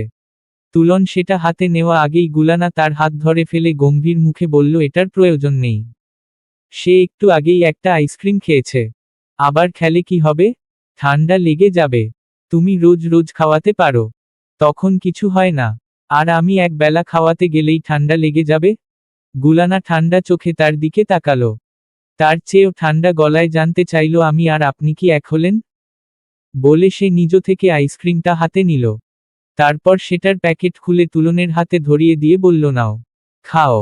স্বাদ আর পুরো রাস্তা কোনো কথা বলেনি তার সাথে। চোয়াল শক্ত করে থমথমে মুখে সাইড মিররে চোখ রেখে সে সোজা বাড়ি ফিরে এলো। বাড়ির ইয়ার্ডে গাড়িটা থামতেই গুলানা নিঃশব্দে সেখান থেকে নেমে এলো। স্বাদ গাড়ি থেকে বেরিয়ে গাড়ি লক করতেই সে সরাসরি তাকালো তার দিকে। স্বাদ ভড়কে গেল কিছুটা। আমতা আমতা করে বলল, কিছু বলবে? মেয়েটা 2 পা সামনে এগিয়ে এলো। তারপর অত্যন্ত মোলায়েম কিন্তু হুঁশিয়ারি দেওয়ার মতো সতর্ক স্বরে বলল, আপনি খুব সম্ভবত একটু রুড প্রকৃতির মানুষ। আমি সেটা আগেই বুঝেছি। এই কারণে আমি সবসময় আপনার থেকে দূরত্ব রেখে চলি। কিন্তু আজ একটা কথা বলি। কথা না ঠিক। এটা আমার feedback. Don't raise your voice at me. রাস্তায় সিন ক্রিয়েট হবে বলে কথাটা এতক্ষণ বলিনি। Thank you for your concern. But we actually don't need this. কথাটা বলেই সে আর দাঁড়ালো না। দীর্ঘ সময়ের ব্যবধানে অবস্থানচ্যুত হওয়া স্কার্ফটা আবার আগের জায়গায় এনে সে বড় বড় পায়ে ভেতরে চলে গেল। বিস্ময় হতবাক হয়ে স্বাদ কেবল তাকে দেখেই গেল। দেখতে দেখতে তার পলক ফেলা থেমে গেছে। এত ঠান্ডা স্বরে মেয়েটা তাকে ওয়ার্নিং দিয়ে গেল। এত পোলাইটলি। স্বাদ আরও কতক্ষণ সেভাবেই দাঁড়িয়ে থাকল। সেই মুহূর্তে গুলানার জন্য তার রাগ হলো না। মনে হলো না মেয়েটাকে একটা মোক্ষম জবাব দেওয়া প্রয়োজন। শুধু মনে হলো মেয়েটাকে জিজ্ঞেস করা প্রয়োজন, এইটুকু বয়সে এত ভারী ব্যক্তিত্ব সে সামলাচ্ছে কেমন করে? যে পরিমাণ ধৈর্য ধরে সে কথাটা বলল, সেই পরিমাণ ধৈর্য স্বাদ গোটা জন্মেও ধরেনি। দ্বিতীয়াংশ। গুলানা গম্ভীর প্রকৃতির মেয়ে এবং সে অত্যন্ত স্বল্পভাষী, এই ভুলটা সাদের ভাঙল আরও কিছুদিন পরে। যখন সে আবিষ্কার করল তুরহান নামের ছেলেটির সাথে গুলানার সম্পর্ক ছটফটে, দুরন্ত আর চাঞ্চল্যে ভরপুর। তুরহান হুইলচেয়ারটা সামনে এগিয়ে নিয়ে গুলানার দরজায় টোকা দিল দুইটা। মুখ সরু করে বলল, গুল্লু, দরজা খোলো। আমি তুরহান। গুলানা চটপটে হয়ে দরজা খুলল। ঠিক কয়েক সেকেন্ডের ভেতর তুরহান বলল, তুলন কোথায়? ঘুমে। ঠিক আছে তাহলে। গুলানা দরজা বন্ধ করতে করতে বলল, কি খাবে বলো? উহু, কিছু না। বাগানে চলো। ধ্যাত, কিছু না খেয়ে কেন যাবে? বলো, বার্গার নাকি স্যান্ডউইচ? মিল্কশেক নাকি ম্যাঙ্গো জুস? তুমি আবার এসব করে সময় নষ্ট করবে নাকি? সময় তো তুমি নষ্ট করছো। তাড়াতাড়ি বলো, কি খাবে? স্যান্ডউইচ আর ম্যাঙ্গো জুস। আচ্ছা। গুলানা রান্নাঘরে গিয়ে স্টোভ চালু করে তার উপর একটা ননস্টিক প্যান বসালো। তুরহান কালো ফ্রেমের চশমাটা এক আঙুলে ঠেলে নাকের উপর চেপে ধরে হাতে থাকা রুবিক্স কিউবটা শূন্যে ছুঁড়ে মারল। তারপর আবার এক হাতে সেটা লুফে নিয়ে বলল, আমি কত সেকেন্ডে কিউব মেলাতে পারি জানো? না। কত? 19। অনলি 19। চমৎকার ব্যাপার তো। 3টা পুরস্কার পেয়েছি আমি। কিন্তু এখন আর 19 দিয়ে কাজ হবে না। কিছুদিন আগে আমার সামনে এখন 12 সেকেন্ডে সলভ করেছে। I will beat him for sure. আমি তাকে হারাবই। অবশ্যই। আমার বিশ্বাস তুমি পারবে। গুলানা ম্যাঙ্গো জুসের গ্লাসটা তার দিকে বাড়িয়ে দিয়ে বলল, আজকে একটা ফিউশন করেছি। জুসের সাথে দুধ দিয়ে ম্যাঙ্গো মিল্কশেক বানানোর চেষ্টা করেছি। দেখো তো কেমন হয়েছে? তুরহান গ্লাসে চুমুক দিয়ে পরিতৃপ্ত স্বরে বলল, গুল্লু, অনেক মজা হয়েছে। দারুণ। গুলানা হাসল। আজ তারা যাচ্ছে বাগানে আম পাড়ার জন্য। রেবেকা বাড়িতে নেই আপাতত। রেবেকা নেই বলেই জনে এই সাহস করেছে। তুরহানের খুব শখ গাছ থেকে আম পাড়ার। রেবেকা নাকি কখনো তাকে বাগানেই যেতে দেয়নি। সে আফসোস করে এই কথাটা গুলানাকে বলতেই গুলানা বলল সে নিয়ে যাবে তাকে। শুধু নিবেই না, আম পাড়ার পর সরিষার তেল আর মরিচ দিয়ে ভর্তা করে জন খাবেও। তুরহান উৎফুল্ল হয়ে বলল, এত মজার অ্যাডভেঞ্চার সে আগে কখনো করেনি। বাগানে গিয়েই কুর্তির হাতা কনুই অবধি গুটিয়ে নিয়ে গুলানা একটা ছোট পাথরের টুকরো হাতে নিল। তারপর বাগানের একপাশের বড় আম গাছে ঝুলতে থাকা একটা আমকে উদ্দেশ্য করে সে তীক্ষ্ণ দৃষ্টিতে পাথরটা ছুঁড়ে মারল ডাল বরাবর। সাথে সাথে একটা আম ডালচ্যুত হয়ে মাটিতে পড়ল ধপাস করে। তুরহান উৎসুক হয়ে বলল, গুল্লু, আমাকে দাও। আমিও করতে চাই। গুলানা তার হাতেও ছোট একটা পাথর দিল। সেদিন জনে মিলে মোট 13টা আম গাছ থেকে পারল। আম পেড়ে জন গেল গিয়াস সাহেবের ঘরে। গিয়াস সাহেব তখন শুয়ে শুয়ে তাসবিহ গুনছিলেন। গুলানা দিয়ে বলল, নানা ভাই, এদিকে তাকাও। গিয়াস সাহেব তাকালেন। দেখলেন গুলানার 2 পায়ে মাটি আর ময়লা লেগে আছে। ওর মুখে চওড়া একটা হাসি। পাশে তুরহান বসে আছে হাতে একটা ঝুড়ি নিয়ে। তিনি সেদিকে তাকাতেই তুরহান আনন্দে আত্মহারা হয়ে বলল, দাদুভাই, আমি আর গুল্লু মিলে বাগান থেকে এই আমগুলো পেড়েছি। বলেই সে ঝুড়িটা 2 হাতে সামনে বাড়িয়ে দিল। গুলানা মাথা নেড়ে বলল, এখন আমরা এগুলো দিয়ে ভর্তা বানাবো। কাঁচা আমের ভর্তা। তিন্নি কলেজ থেকে এলে আর সাইম ভাই ভার্সিটি থেকে এলে সবাই মিলে একসাথে খাবো। গিয়াস সাহেব এক নজর তাকালেন ঝুড়িটার দিকে। তারপর তাকালেন মেয়েটার মুখের দিকে। তাকাতেই খুশিতে তার চোখ ভরে এলো। তিনি প্রবল আনন্দে মাথা নেড়ে বললেন, অবশ্যই। অবশ্যই আমরা একসাথে খাবো। জন মাথা নেড়ে আবার ঘর থেকে চলে গেল। এখন তারা কাঁচা আমের ভর্তা বানাবে। সেটা তারপর সবাইকে খাওয়াবে। এই সাধারণ কাজটাও তারা করবে উৎসাহ নিয়ে, আনন্দের সাথে। গুলানা নামের মেয়েটির এই রূপটা বোধ হয় সবচেয়ে বেশি অভিভূত করল সাদকে। তুরহানের প্রতি তার মায়া, দয়া, অকৃত্রিম অবিচ্ছেদ্য ভালোবাসা দেখে প্রতিবারই সে অন্যমনস্ক হয়ে যেত। তার চেয়েও যে জিনিসটা সবচেয়ে বেশি তাকে ছুঁয়ে গেল সেটা হলো মানুষভেদে গুলানার ভিন্ন ভিন্ন রূপ। সাদকে সে পছন্দ করে না। এর পেছনে তার ব্যক্তিগত কারণ থাকতে পারে। সাদের আফসোস আছে সেটা নিয়ে। আবার বিশ্বাসও আছে একসময় এই অপছন্দটা হারিয়ে যাবে। গুলানার মতো মেয়ে তাকে ভালোবাসবে না, এটা হতেই পারে না। সাদ জানে একদিন সে ঠিক তার ভালোবাসা অর্জন করবে। সে গুলানার ভেতরের আহ্লাদী মেয়েটিকে দেখেছে। ওই মেয়েটিকে ভালোবাসার মতো, ওই মেয়েটির ভালোবাসা ধরে রাখার মতো প্রশস্ত হৃদয় তাজওয়ার মুস্তফা সাদের আছে। গুলানা খুব সুন্দর সীমানা নির্ধারণ করতে পারে। বাড়ির সবার জন্য তার নির্দিষ্ট সীমারেখা আছে। সবচেয়ে বড় সীমানা বোধ হয় সাদের। তারপর রেবেকার। আর সবচেয়ে ক্ষুদ্র সীমানা তুরহান এবং শম্পার। এই জনের সাথে গুলানার কোনো রাগ ঢাক নেই কোনো আনুষ্ঠানিক পোচপাচের সম্পর্ক। এদের সাথে সে বন্ধুর মতো মিশে বন্ধুর মতো থাকে। সাদ অবাক হয়ে ফ্যালফ্যাল করে তাকে দেখে। মানুষভেদে তার আচরণের এই তারতম্য তাকে বিস্মিত করে। মেয়েটা চমৎকার, এই কথা সাদ এক শব্দে মেনে নিয়েছে। চমৎকার বলেই সে শম্পা খালার এত কাছের মানুষ হতে পেরেছে। চমৎকার বলেই সে তুরহানের বেস্ট ফ্রেন্ড হয়েছে।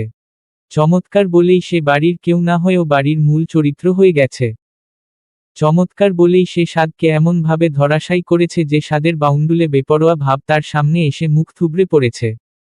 অথচ সে জানলও না সে কত বেশি চমৎকার। সেদিন রাতে সাদ গেল তুরহানের ঘরে। সে যাওয়ার একটু পরে গুলানাও উকি দিল তার ঘরে। সাদকে দেখে সে অপ্রস্তুত হলো বেশ। সাদ কপাল কুঁচকে বলল, কথা বলবে তুমি ওর সাথে? বেরিয়ে যাই আমি তাহলে। না না, আপনি থাকুন, আমি এমনিতেই এসেছিলাম। তুরহান না আজ ডাক্তারের কাছে গিয়েছিল? তাই এমনিই কথা বলতে এসেছি।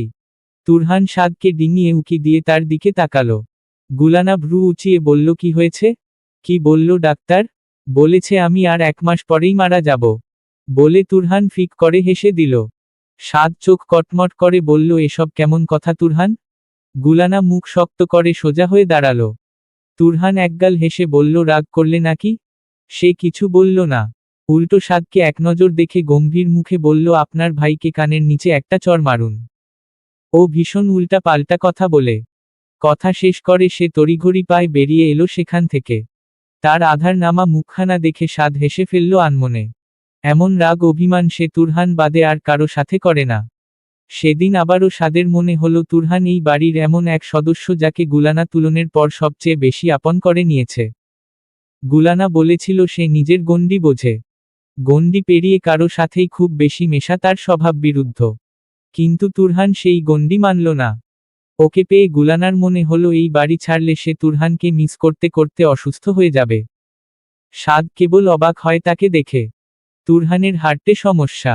ও লেট ম্যাচিউর, ভীষণ অপরিণত। গুলানা তাকে প্রতিদিন তার পছন্দের খাবার বানিয়ে খাওয়ায়। সাদ একমনে একদৃষ্টিতে কেবল জনকে দেখে যায়। ভেতরে তখন কেমন যে সুখ সুখ ব্যথা হয় তার।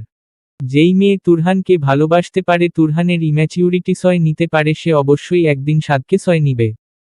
তখন সাদের সাথেও তার অভিমান হবে প্রতিদিন কারণে কিংবা অকারণে। এরপর একদিন শম্পা খালার সাহায্যে সাদের তত্ত্বাবধানে রেবেকা আর নাজমুলের অনুপস্থিতিতে তারা সবাই মিলে তুলনের জন্মদিনের মতো বিশেষ দিনটিও উদযাপন ফেলল। রেবেকা এসব জন্মদিন পালন কেক কাটা পছন্দ করেন না। তিনি পছন্দ করেন না ধর্মীয় কারণে, আর নাজমুল পছন্দ করেন না অন্য কারণে। কেকের পেস্ট্রি স্বাস্থ্যের জন্য ক্ষতিকর, তুরহানের জন্য আরও বেশি ক্ষতিকর। তাই বাড়িতে কেক আনার ব্যাপারে একটা নিষেধাজ্ঞা আছে। সাদ আগেই বুদ্ধি করে তাদের বড় খালামণির বাড়িতে পাঠিয়ে দিল। তারপর শম্পা খালাকে বলল মজা করে বিরিয়ানি আর রোস্ট রান্না করতে। সে নিজে গিয়ে কেক হাউস থেকে একটা কেক আনল। আর তিন্নি আর সাইম কি দিল বসার ঘর বেলুন দিয়ে সাজানোর দায়িত্ব। এই পরিকল্পনায় তারা গুলানাকে অন্তর্ভুক্ত করল না। কারণ এতদিনে তাকে তারা যতটুকু চিনেছে, সে যদি এই কথা জানে তাহলে প্রথম ভেটো তার দিক থেকেই আসবে। তুরহান মন খারাপ করে বলল, আমাকেও কোনো কাজ দেও। সব তো তোমরাই করছো, আমাকেও কিছু করতে দাও। সাইম তার হাতে একটা পাম্প মেশিন পুরে দিয়ে কয়েকটা বেলুন তার কোলের উপর ফেলে বলল, নে, বেলুনে হাওয়া দে। এটা দিয়ে হাওয়া দিবি, খবরদার মুখ দিয়ে ফু দিবি না, নয়তো মুখ ফাটিয়ে দিব তোর। তুরহান বলল, তোমরা একদম বাচ্চার মতো করো আমার সাথে, ভালো লাগে না আমার। কথা না বলে বেলুন ফুলা। ওরা সব কাজ শেষ করল 12টার আগেই। গুলানা আর তুলন তখন তাদের ঘরে। সাদ গাড়ি থেকে নেমে কেকের বক্সটা এনে লিভিং রুমের টেবিলের উপর রাখল। তারপর চারপাশ দেখে বলল, অল সেট? একদম। গুলানা আর তুলনকে ডেকে আনলো তিন্নি। বলল, গিয়াস সাহেব একটা জরুরি তলবে তাদের ডাকছেন। গুলানা ভয়ে ভয়ে বিধ্বস্ত মুখে সেখানে গেল। টি টেবিলের উপরে থাকা কেকটা দেখে ওর পা দুটো থেমে গেল। ওরা যেতেই আরিফ এসে তুলনকে কোলে তুলে নিয়ে তার গালে একটা চুমু খেয়ে বললেন, হ্যাপি বার্থডে মামা। অনেক অনেক দোয়া তোমার জন্য। খুব বড় হও জীবনে। আল্লাহ তোমায় দীর্ঘজীবী করুক। তুলন হেসে হেসে তাদের সবার কোলে গেল। সাদ ওকে জাপটে ধরে ওর পেটে সুরসুরি দিতে দিতে বলল, many many happy returns of the day. Tulon হেসে কুটি কুটি হলো। ছোট ছোট হাতে সাদের শার্ট খামচে ধরে খিলখিল করে বলল, সাদ ভাইয়া হিহিহি। আর না, হিহিহি। 3 পাউন্ডের চকোলেট কেকটা তুলন একাই কাটল। সাদ বলল, ইটস হি, জর্ডে। Let him done this. Tulon cake কেটে সবাইকে খাওয়ালো। সবার হাসি হাসি মুখ। গুলানা কেবল জমে গিয়ে সবার দিকে একবার একবার করে তাকালো। অনুভূতিহীন দুটো চোখে সে দেখল খুশির দমকে তুলনের শরীর কাঁপছে।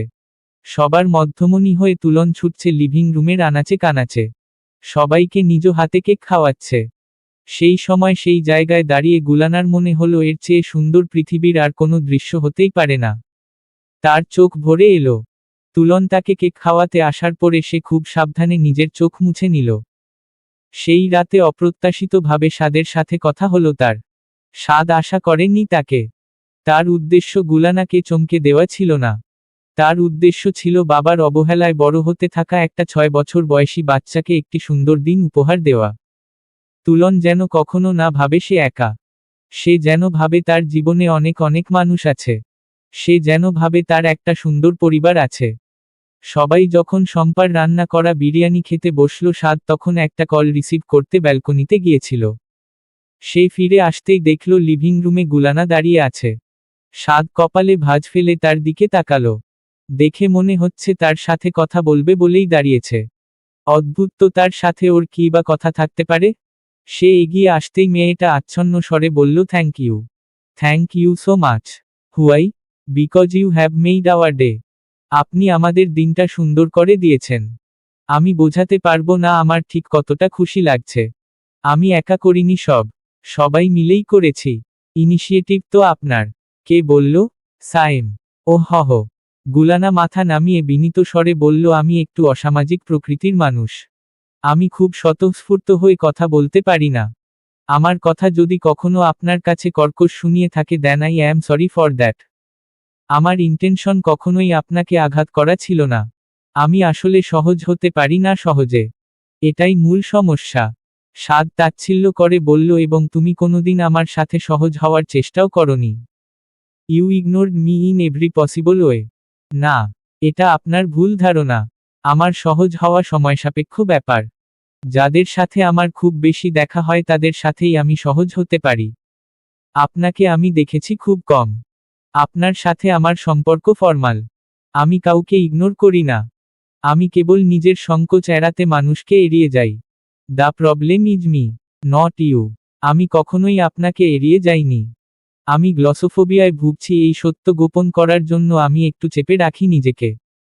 ব্যাস এইটুকুই। সাদ নির্বিকার মুখে তার কথা শুনল। দেখল কথা বলতে বলতে গুলানার 2 হাত থরথর করে কাঁপছে। আড়ষ্টতায় ওর গলা জড়িয়ে আসছিল। সাদ মৃদু স্বরে বলল, ইটস ওকে। বুঝতে পারছি। এত এক্সপ্লেইন করতে হবে না। মেয়েটা মাথা নাড়ল। হলদে কমলা রঙের আবছা আলোতে সাদ স্পষ্ট দেখল ওর চোখ ভেজা। হয়তো কৃতজ্ঞতায়, হয়তো জোরতায়, হয়তোবা লজ্জায়। একটু থেমে সে আবার বলল, আমি কখনো মানুষের অবদান ভুলি না। আপনার এই জেস্চার আমি কোনোদিন ভুলব না। সাদ হাসল। মাথা দুলিয়ে ঘাড়ের পেছনে হাত রেখে দৃঢ় স্বরে বলল, অফকোর্স। আমি একদমই চাই না তুমি আমাকে ভুলে যাও। আমি চাই জন্ম জন্মান্তর ধরে তুমি আমায় মনে রাখো। গুলানা যেই কোচিংয়ে ক্লাস করে সেটার অবস্থান ফার্ম গেইটে। আজ শুক্রবার, ছুটির দিন। তুলনের স্কুল নেই। অ্যাডমিশনের ক্লাস ছুটির দিন মানে না, বিধায় গুলানাকে সকাল সকালই ব্যাগ কাঁধে নিয়ে বেরিয়ে পড়তে হলো। সে কোচিংয়ে যায় বাসে চড়ে। নয়তো খুব বেশি খারাপ লাগলে 2বার ভেঙে রিকশায় করে যায়। এর মধ্যে একদিন সাদের সাথে তার দেখা হয়েছিল। তাও আবার রাস্তায়। গুলানার কোচিং এর বিপরীত পাশের রাস্তায় সে গাড়ি থামিয়ে দাঁড়িয়েছিল। গাড়ির দরজা বন্ধ, জানালার কাচ উপরে তোলা। গাড়ির হোল্ডিং নম্বর দেখেই গুলানা গাড়ির চালককে চিনে ফেলল। এটা বড় মামার গাড়ি। বাড়িতে এলে সাদি এটা চালায়। গুলানা গিয়ে গাড়িটার সামনে দাঁড়ালো। সাদ জানালার কাঁচ নামিয়ে বলল, হোয়াট? গুলানা মনোযোগ দিয়ে তাকালো তার দিকে। কোরাল ব্লু রঙের ফর্মাল একটা শার্ট পরে সে ড্রাইভিং সিটে বসে আছে। চোখের রোদচশমা আপাতত শার্টের বোতামের সাথে আটকে বুকের মাঝামাঝি ফেলে রেখেছে। গুলানা বুকে হাত দিয়ে বলল, আমি আপনার গাড়ির হোল্ডিং নম্বর জানি। এই প্রশ্নটা আমার আপনাকে করা উচিত। হোয়াট? সাদ নির্বিকার হয়ে বলল আই ডোন্ট নো। 1 সপ্তাহ ধরে আপনি আমায় স্টক করছেন। And you are saying you don't know? আপনার গাড়িটা রোজ রোজ এখানে আসে না বলুন? অবশ্যই আসে। এই জায়গাটা আমি যতদূর জানি সরকারের, তোমার না। তাহলে এই জায়গায় আসার জন্য আমি তোমাকে কেন কৈফিয়ত দিব? Why dude? আপনি 7 দিন ধরে আমার পিছু নিচ্ছেন। সাদ শব্দ করে হেসে ফেলল। গুলানা ভড়কে গিয়ে এদিক সেদিকে তাকালো। তার অপ্রস্তুত মুখটা দেখে সাদ হাসি থামিয়ে বলল, একটা মানুষ কতটা কনফিডেন্ট হলে নিজেকে এত বেশি ইম্পর্ট্যান্ট ভাবতে পারে, গড নোস। গুলানা তবদা খেয়ে চুপ হয়ে গেল। সাদ আর্মরেস্টে থাকা উইন্ডো সুইচে চাপ দিয়ে গম্ভীর মুখে বলল, 7 দিন ধরে আমি সরকারের রাস্তায় গাড়ি দিয়ে ঘুরছি। তোমার কেনা রাস্তায় না। বলে সে মুখের উপর জানালার কাচ তুলে দিল। না কোনো কথা, না কোনো ভদ্রতা। গুলানা একনজর নিষ্প্রভ চোখে সেদিকে চেয়ে ঘুরে দাঁড়ালো। দেরি হয়ে যাচ্ছে তার। কোচিং বোধহয় শুরুও হয়ে গেছে এতক্ষণ। কোচিংয়ে সে সবসময় পেছনের দিকের একটা বেঞ্চে বসে। তার বন্ধু নেই তেমন। বন্ধুত্ব হয়নি তার কারণেই। আগ বাড়িয়ে সে কথা বলে না কারো সাথে। ফলস্বরূপ দুর্গম দর্শনীয় স্থানের মতো সবাই দূর থেকে তাকে দেখলেও কাছে গিয়ে কেউ সখ্যতা গড়ে তোলার চেষ্টা করেনি কখনো। তবে সাব্বির নামের একটা ছেলে আসতো প্রায়ই। ওর সাথে কথা বলতে গেলেই গুলানা অস্বস্তিতে ছটফট করত। ছেলেটা খারাপ না, যথেষ্ট ভদ্র। কিন্তু অসামাজিকতার বাড়াবাড়ি পর্যায়ে থাকা গুলানা ঘাড় বাঁকিয়ে কখনো তার সাথে কথা বলতে পারেনি। সাব্বিরই কথা বলতো। এবং সে চুপচাপ শুনত। একদিন সাব্বির ক্লাসে এলো। এসেই মুখ কাচুমাচু করে গুলানার সামনে এসে দাঁড়ালো। তার অসহায় ফ্যাকাশে মুখটা দেখেই গুলানা অবাক হয়ে তাকালো তার দিকে। কিছু বলবে? সাব্বির মাথা নাড়ল। সামনের বেঞ্চে বসে ভীত স্বরে বলল, বিশ্বাস করো আমি একদমই জানতাম না। কি জানতে না? সাব্বির মাথা নামিয়ে লজ্জিত মুখে বলল, তোমার সাথে যে সাদ ভাইয়ার বিয়ে ঠিক হয়ে আছে সেটা আমি একদমই জানতাম না। জানলে কখনো নিজ থেকে কথাই বলতাম না তোমার সাথে। গুলানা বিস্ময় হতভম্ব হয়ে বলল, কি বললে তুমি? I am sorry Gulana. তুমি প্লিজ সাদ ভাইকে বুঝিয়ে বলবে। আমি আর কখনোই তোমার সাথে কথা বলবো না। Once again, I am sorry.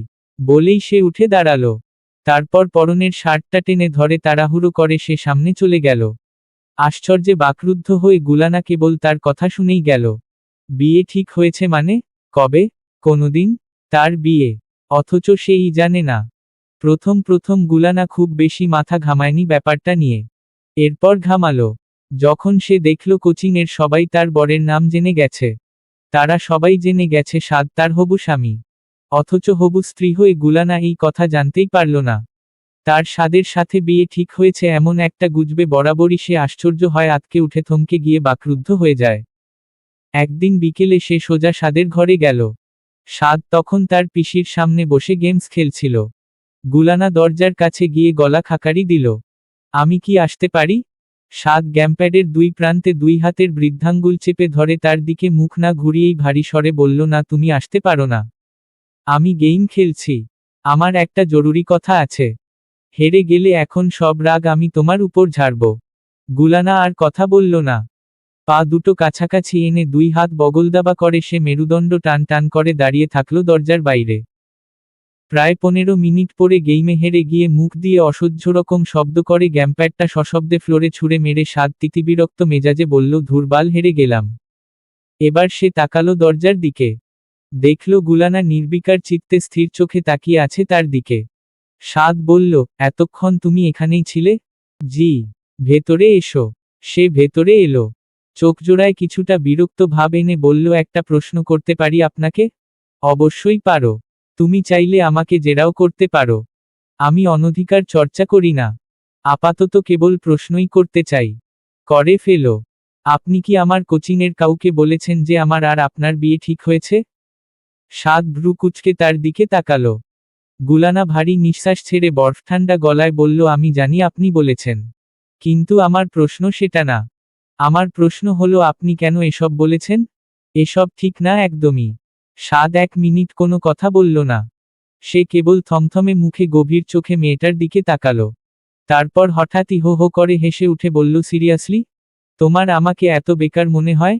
একটু সুন্দর হয়েছ বলে কি নিজেকে যা তা ভাবতে শুরু করবে নাকি? গুলানা ভড়কে গেল ভীষণ। অপ্রস্তুত হয়ে আমতা আমতা করে কিছু একটা বলতে গিয়ে আবার থেমে গেল। সাদ নিজের কলারটা টেনে তুলে বিদ্রূপের সুরে বলল, আমার খেয়ে দে কাজ নেই তাই না? আমার কি মনে হয় জানো, গ্লসোফোবিয়ার পাশাপাশি তুমি ওভার কনফিডেন্সেও ভুগছ। যাও, আমার রুমের আয়নাটার সামনে গিয়ে দাঁড়াও। গিয়ে নিজেকে দেখে প্রশ্ন করো, এত সুন্দর একটি মেয়েকে বিয়ে করতে চাওয়া কি কোনো অপরাধ হতে পারে?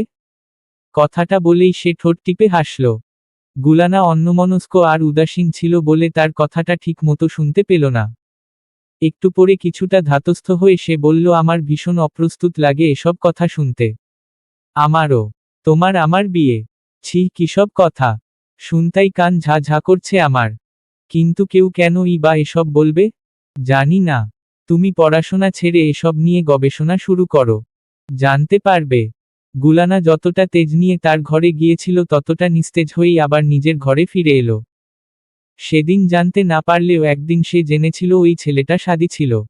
সেই গোটা কোচিং সেন্টারে এই গুজব ছড়িয়েছিল যে গুলানা তার হবু স্ত্রী। খুব শীঘ্রই বিয়ে হবে তাদের। অথচ বিয়ে শব্দটার ত্রিসীমানায়ও কোনো অস্তিত্ব ছিল না তাদের। যথারীতি সময় মতো গুলানা বিশ্ববিদ্যালয়ের ভর্তি পরীক্ষায় বসল। নিজের উপর শূন্য পরিমাণ আত্মবিশ্বাস থাকা মেয়েটি ফলাফল প্রকাশের দিন আশ্চর্য হয়ে আবিষ্কার করল তার চান্স হয়েছে। ওর রেজাল্ট বের করল সাদ। ওর বড় মামার বড় ছেলে সাদ। গুলানা পারলে সেই মুহূর্তটা বড় করে ফ্রেমে বাধাই করে হলঘরের বিশালাকা দেয়াল জুড়ে ঝুলিয়ে দিত। সেদিন উৎকণ্ঠা আর দুশ্চিন্তায় তার দম বন্ধ হয়ে আসছিল। সাদ বসেছিল ল্যাপটপ কোলে নিয়ে। রুনা অধৈর্য হয়ে বললেন, কি হলো? দিল? উহু। এখনো দেয়নি। গুলানা জলজলে মুখে নিজের 2 হাত রগড়াতে রগড়াতে একটা সোফায় গিয়ে বসল। গিয়াস সাহেব বললেন, এত দুশ্চিন্তার কিছু নেই। ওর উপর দিয়ে যা গেছে, সে যে পরীক্ষায় বসেছে এতেই আমি খুশি। টিকলো কি না টিকলো তাতে আমার কিছু যায় আসে না। ফলাফল প্রকাশ করা হলো সন্ধ্যার কাছাকাছি সময়ে। রুনা আবার সাদের কাছে গিয়ে বললেন, কি রে, এবার তো রেজাল্ট দিল। এবার দেখে বল। দেখ মেয়েটা কেমন শুকিয়ে গেছে দুশ্চিন্তায়। সাদ ল্যাপটপের কিবোর্ডে আঙুল চালাতে চালাতে বিরক্ত হয়ে বলল, উফ্ফো চাচি। দাঁড়াও না। সার্ভার ক্র্যাশ হয়েছে। ঢুকতে পারছি না। কেন ঢুকতে পারছিস না? তুই না ইঞ্জিনিয়ার? কেন ঢুকতে পারবি না? না ঢুকতে পারলে এত পড়াশোনা করে লাভ কি? সাদ দাঁত কিরমির করে বলল, আর একটা ফালতু কথা বললে তোমাকে আমি একটা ঘুষি মারব চাচি। মার। তুই একটা কচুর ইঞ্জিনিয়ার। একটা রেজাল্টও বের করতে পারিস না ঠিক মতো। সার্ভাসের সমস্যা ঠিক করে রেজাল্ট বের করতে করতে আরও 20 মিনিট সময় লাগল। সাদ ল্যাপটপের স্ক্রিনে চোখ রেখে মনোযোগী দৃষ্টিতে সামনে থাকা ইন্টারফেসটা দেখে আলতো করে মাথা নাড়ল। গুলানা এই প্রথম অধৈর্য হয়ে বলল, তাড়াতাড়ি বলুন প্লিজ। এভাবে মাথা নাড়বেন না। সাদ ওর কথা শুনে হেসে ফেলল। চোখ তুলে সরাসরি গিয়াস সাহেবের দিকে তাকিয়ে বলল, দাদুভাই, তোমার নাতনি পুরাই একটা নাট্যবাজ। কিছু পারি না কিছু পড়িনি বলতে বলতে একেবারে টপ লেভেলের সাবজেক্ট পেয়ে বসে আছে। 311তম হয়েছে তোমার নাতনি। পাবলিক অ্যাডমিনিস্ট্রেশনে চান্স পেয়েছে ও। গুলানা কেমন যে থমকে গেল। চোখ বড় বড় করে অবিশ্বাস নিয়ে সে তাকালো সাদের দিকে। গিয়াস সাহেব ওর ছোটখাটো শরীরটা জড়িয়ে ধরে উৎফুল্ল স্বরে বললেন, মাশাআল্লাহ। আলহামদুলিল্লাহ। খুব খুশি হয়েছি আমি। তুমি যে এত ঝামেলার ভেতরেও এত ভালো রেজাল্ট করবে আমি কল্পনাও করিনি। তিনি ছাড়তেই রুনা এসে জড়িয়ে ধরল তাকে। গুলানা জড় পদার্থের মতো পুতুল হয়ে দাঁড়িয়ে ওদের সবার ভালোবাসা গায়ে মাখল। আনন্দে মানুষ কেঁদে ফেলে। ওর কান্নাও পেল না সেদিন। ওর শুধু মনে হলো কালবৈশাখীর ঝড় উঠা নদীর মতো ওর ঘূর্ণিপাকের জীবনটা এবার একটু স্থির হয়েছে। একটুর জন্য সে তীরের দেখা পেয়েছে, খরস্রোতা নদীতে বৈঠা চালানোর সাহস পেয়েছে। এবার হয়তো মাথা গোজার ঠাঁই খুঁজতে ওকে এইভাবে দম আটকে মরতে হবে না। রুনা খুশিতে আত্মহারা হয়ে সাদকে বললেন, আর তোর পিছু পিছু ঘুরব না। গুল্লুই এখন থেকে আমার মোবাইলের সব সমস্যা সমাধান করে দিবে। তোর ভাব এবার বের হবে। তোর চেয়েও বড় ইঞ্জিনিয়ার হবে আমার গুল্লু। সাদ চোখ পাকিয়ে বলল, কচু হবে? পাবলিকে এডে পড়ে ও কচুর ইঞ্জিনিয়ার হবে? গুলানা তার কথা শুনে ফিক করে হেসে ফেলল। সাদ তার হাসি দেখেই থেমে গেল। রাগটা পড়ে গেল চট করে। মেয়েটা কি সুন্দর হাসে, অথচ বারবার সে এই হাসিটা গোপন করে রাখে। সাদ জানে না এত আরাধনা সে অন্য কোনো কিছু অর্জন করতে করেছে নাকি। শুধু জানে একে হারালে সে পাগল হয়ে যাবে। সত্যি সত্যি পাগল হয়ে যাবে। দ্বিতীয়াংশ। গুলানার ভর্তি সংক্রান্ত যাবতীয় সমস্ত ঝামেলা গিয়াস আর নাজমুল মিলেই সমাধান করলেন। এর মাঝে দুই একবার তারা সাদের পরামর্শ নিল। সাদ যেহেতু পাবলিক বিশ্ববিদ্যালয়ে পড়েছে তাই তার ধারণা আছে এসবে। গুলানাকে প্রথম দিন বিশ্ববিদ্যালয়ে পৌঁছে দিলেন গিয়াস সাহেব। সেদিন গাড়ি ড্রাইভ করল সাদ। গাড়ি থেকে নেমেই গুলানা গুটি গুটি পায় তার সামনে এগিয়ে গেল। গিয়ে চিবুক নামিয়ে বিনীত স্বরে বলল, সাদ ভাইয়া দোয়া করবেন। সাদ মাথা নাড়ল, মুখে বলল না কিছু। মেয়েটা দাদুভাইয়ের হাত ধরে গেইট দিয়ে ভেতরে চলে গেল। তারা জন অদৃশ্য হওয়া পর্যন্ত সাদ ওভাবেই বুকে হাত বেঁধে গাড়ির সাথে ঠেস দিয়ে দাঁড়িয়ে থাকল। বন্ধু কিংবা ভাই হিসেবে সাদ কেমন ছিল সেটা না হয় জানা হলো, কিন্তু প্রেমিক হিসেবে সে কতখানি বেপরোয়া আর অধিকারপ্রবণ ছিল সেটা এখনো জানানো হয়নি। এই মুহূর্তে আমার কলম যাবে তাজওয়ার মোস্তফা সাদের কাছে। গিয়ে জানবে গুলানার একতরফা প্রেমিক হয়ে কত রকম পাগলামো সে ইতোমধ্যেই করে ফেলেছে। গুলানা একদিন বিশ্ববিদ্যালয় থেকে ফিরে এসেই সোজা সাদের ঘরে গেল। তার পায়ের গতি চঞ্চল ক্ষিপ্র। ঘরের সামনে গিয়েই সে জোরে জোরে 2 বার থাবা বসালো দরজায়। ভেতর থেকে সাদ প্রায় সাথে সাথেই দরজা খুলল। গুলানা প্রথমেই তাকালো তার হাতের দিকে। একটানে তার হাতটা নিজের হাতের মুঠোয় নিয়ে গভীর মনোযোগে তার হাতটা খুঁটিয়ে দেখতে দেখতে বলল, হাতে এটা কি? কেটেছেন কিভাবে হাত? তার চোখে ক্রোধ রাগ বাড়াবাড়ি রকম তেজ। সাদ সেদিকেই দমে গেল। শুকনো ঢোক গিলে নিজের হাতটা ছাড়িয়ে নেওয়ার চেষ্টা করতে করতে বলল, কেটেছি কিভাবে মানে? সব তোমাকে জানাতে হবে? গুলানা ছাড়ল না তার হাত। তার বৃদ্ধাঙ্গুল আর মধ্যমা আঙুলের নিচে থাকা ক্ষতস্থানের দিকে ঝাঝালো দৃষ্টি নিক্ষেপ করে বলল, অবশ্যই জানাতে হবে। আপনি আমার ডিপার্টমেন্টে গিয়ে মারপিট করবেন। আর আমাকে সব জানাতে হবে না? বলুন, কেন এমন করেছেন? কি করেছি? ছেলে দুটোকে ওভাবে পিটিয়েছেন কেন? ওরা অন্যায় করেছে। সাদ খুব নির্বিকার হয়ে জবাব দিল। গুলানা চোখ গরম করে ক্ষুব্ধ স্বরে বলল, কি করেছে? ওরা আমার ফুলের দিকে হাত বাড়িয়েছে। বলতে বলতেই চোয়াল শক্ত হলো সাদের। নিজের অন্য হাতে গুলানার রোগা পাতলা হাতের কবজি চেপে ধরে তাকে একটানে নিজের কাছে এনে 2 দাঁতের পাটটি এক করে চিবিয়ে চিবিয়ে বলল, যা করেছি বেশ করেছি। ভবিষ্যতেও করব। তোমার দিকে যে হাত বাড়াবে ওকে আমি মেরে পুঁতে দিব একদম। কি করবে তুমি? গুলানা তরিতাহত ব্যক্তিদের মতো বিস্ফারিত চোখে হিম হয়ে গিয়ে তার কথা শুনল। ঠান্ডায় পুরো শরীর জমে গেল তার। মেরুদণ্ড দিয়ে চিরচির করে নোনতা তরল নেমে এলো। হঠাৎ কেমন দমবন্ধ অনুভূতি হলো তার। সাদ তার ওই বিধ্বস্ত রূপের তোয়াক্কা না করে নিরেট স্বরে হুঙ্কারের মতো করে বলল, তোমাকে আমি ভালোবাসি। আমার তোমাকেই চাই। ওই ছেলের সাহস কিভাবে হয় সাদের ব্যক্তিগত মানুষের দিকে হাত বাড়ানোর? আমি তো কোনো অন্যায় করিনি। ছিটকে এক মুহূর্তে গুলানা সরে এলো তার কাছ থেকে। ভেতরের রাগটা কিছু সময় দমে থাকলেও পরে আগ্নেয়গিরির লাভার মতো দাউদাউ করে বেরিয়ে এলো। দাঁত মুখ খিচে অসহ্য গলায় গুলানা বলল, খবরদার এ ধরনের কথা মুখেও আনবেন না। আমি আর এসব বরদাস্ত করব না। করো না। সিন ক্রিয়েট করো। আমার তাতে কোনো সমস্যা নেই। সাদ ভাইয়া। অসভ্যতা করে আবার ভাইয়া। কি অসভ্যতা করেছি? গুলানার কথা আটকে এলো। সাদ মাথা ঠান্ডা করে কোমল স্বরে বলল, আচ্ছা দাঁড়াও। সুন্দর করে বলছি। বলেই সে ঘরের ভেতর গিয়ে একটা রজনীগন্ধার স্টিক হাতে করে বেরিয়ে এলো। গুলানা তার মতলব বুঝতেই ধরফর করে উঠে 2 পাশে তাকালো। সাদ কাছাকাছি আসতেই সে এক ধাক্কায় তাকে ঘরের ভেতর নিয়ে আসলো। সাথে নিজেও ভেতরে এসে চাপা স্বরে চেঁচিয়ে উঠল, সাদ আমার ধৈর্যের সীমা ছাড়াবেন না। আমি নিরুপায় হতে পারি, কিন্তু আমি অবলা নই। সাদ শুনল না ওর কোনো কথা। হাতে থাকা রজনীগন্ধার স্টিকটা জোর করে তার হাতে গুজে দিয়ে বলল, আই লাভ ইউ। যেদিন প্রথম তোমাকে দেখেছি সেদিন থেকেই আমার তোমাকে ভালো লাগে। এতে আমি অপরাধের কিছু দেখি না। লজ্জারও কিছু দেখি না। আর অসভ্যতার তো প্রশ্নই আসে না। গুলানা ফ্যালফ্যাল চোখে তার দিকে তাকালো। একটু রয় কপাল বেয়ে নেমে আসা ঘাম ওড়নার এক প্রান্ত দিয়ে মুছে ফাঁকা চোখে সাদের দিকে চেয়ে সে জানতে চাইল, আপনার মাথা ঠিক আছে? আপনি জানেন আপনি কি বলছেন? একদম ঠিক আছে। ঠিক থাকবে না কেন? মামার ছেলে আপনি আমার। একদম। বৈধ হতে বাধা নেই কোনো। গুলানা 2 পা পিছিয়ে গিয়ে থমথমে মুখে বলল, জীবনটা একটু একটু করে স্থির হয়েছে আবার। দয়া করে এই শান্তিটুকু ঝড় হয়ে লণ্ডভণ্ড করবেন না আমার। আমি অনেক ক্লান্ত। আমার ভেতরের জখম আর বাড়াবেন না। তোমার জখমে মলম দেওয়ার আজন্ম সাধ আমার। গুলানা কথায় তাকে হারাতে পারেনি। না সেদিন, না এরপরে কোনোদিন। তীব্র অধিকারবোধ আর রগচটা মেজাজ নিয়ে সাদ বরাবরই তার ব্যক্তিগত জীবনে হস্তক্ষেপ করেছে। গুলানা চোখ পাকিয়ে হুমকি ধমকি দিয়েও তাকে কিছুতেই এসব থেকে দূরে সরাতে পারেনি। সে প্রচণ্ড বেপরোয়া। গুলানার সাথে কোনো ছেলের কথোপকথন তার সহ্য হয় না। একদিন কেউ এসে তার সাথে আবেগ মেশানো কথাবার্তা বললে পরের দিনই তার হাড় গোড় পিটিয়ে সমান করে ওই ছেলেটা। গুলানার ধমক, তার শাসন সবকিছুকে বুড়ো আঙুল দেখিয়ে সাদ নিজ থেকেই নিজেকে গুলানার হবু স্বামী হিসেবে ঘোষণা করে দিল। গুলানা কেবল থমথমে মুখে বলল, আমি কোনোদিনই আপনাকে বিয়ে করব না। এ ধরনের উগ্র আচরণ যারা করে আমি তাদের একদমই সহ্য করতে পারি না। তার মতামতে সাদের কোনো হেলদোল হলো বলে মনে হলো না।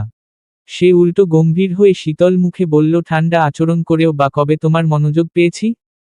এবার না হয় উগ্র হয়েই দেখি। And for your kind information, আমি উগ্র নই। আমি যত্নশীল। আমি আমার ব্যক্তিগত মানুষের যত্ন করি। আপনি আমার ব্যক্তিগত মানুষ নন। হয়ে যাব একদিন। আমি বেঁচে থাকতে কখনো না। এরপর দেখতে দেখতে কয়েকটা মাস গড়িয়ে গেল। গুলানা দাঁতে দাঁত চেপে অফুরন্ত ধৈর্যের পরীক্ষা দিয়ে ছেলেটার সব পাগলামি হজম করে নিল। যখন সে বুঝতে পারল ভাষা দিয়ে কোনো কাজ হবে না, তখন সে কথা বলাই বন্ধ করে দিল সাদের সাথে। অবহেলা সাদের সহ্য হয় না।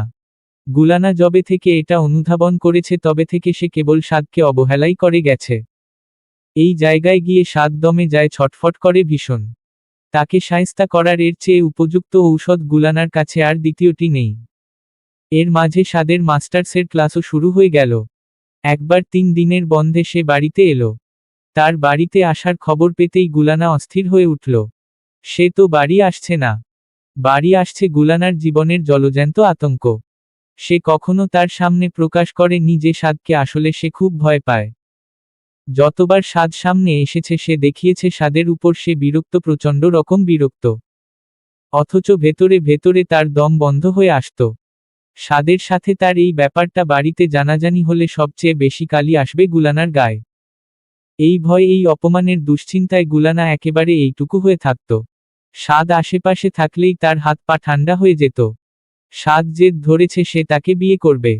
গুলানা কেমন করে তাকে বোঝায় এটা অসম্ভব। এমনিতেও রেবেকা তাদের 2 ভাইবোনকে একবিন্দু পছন্দ করেন না।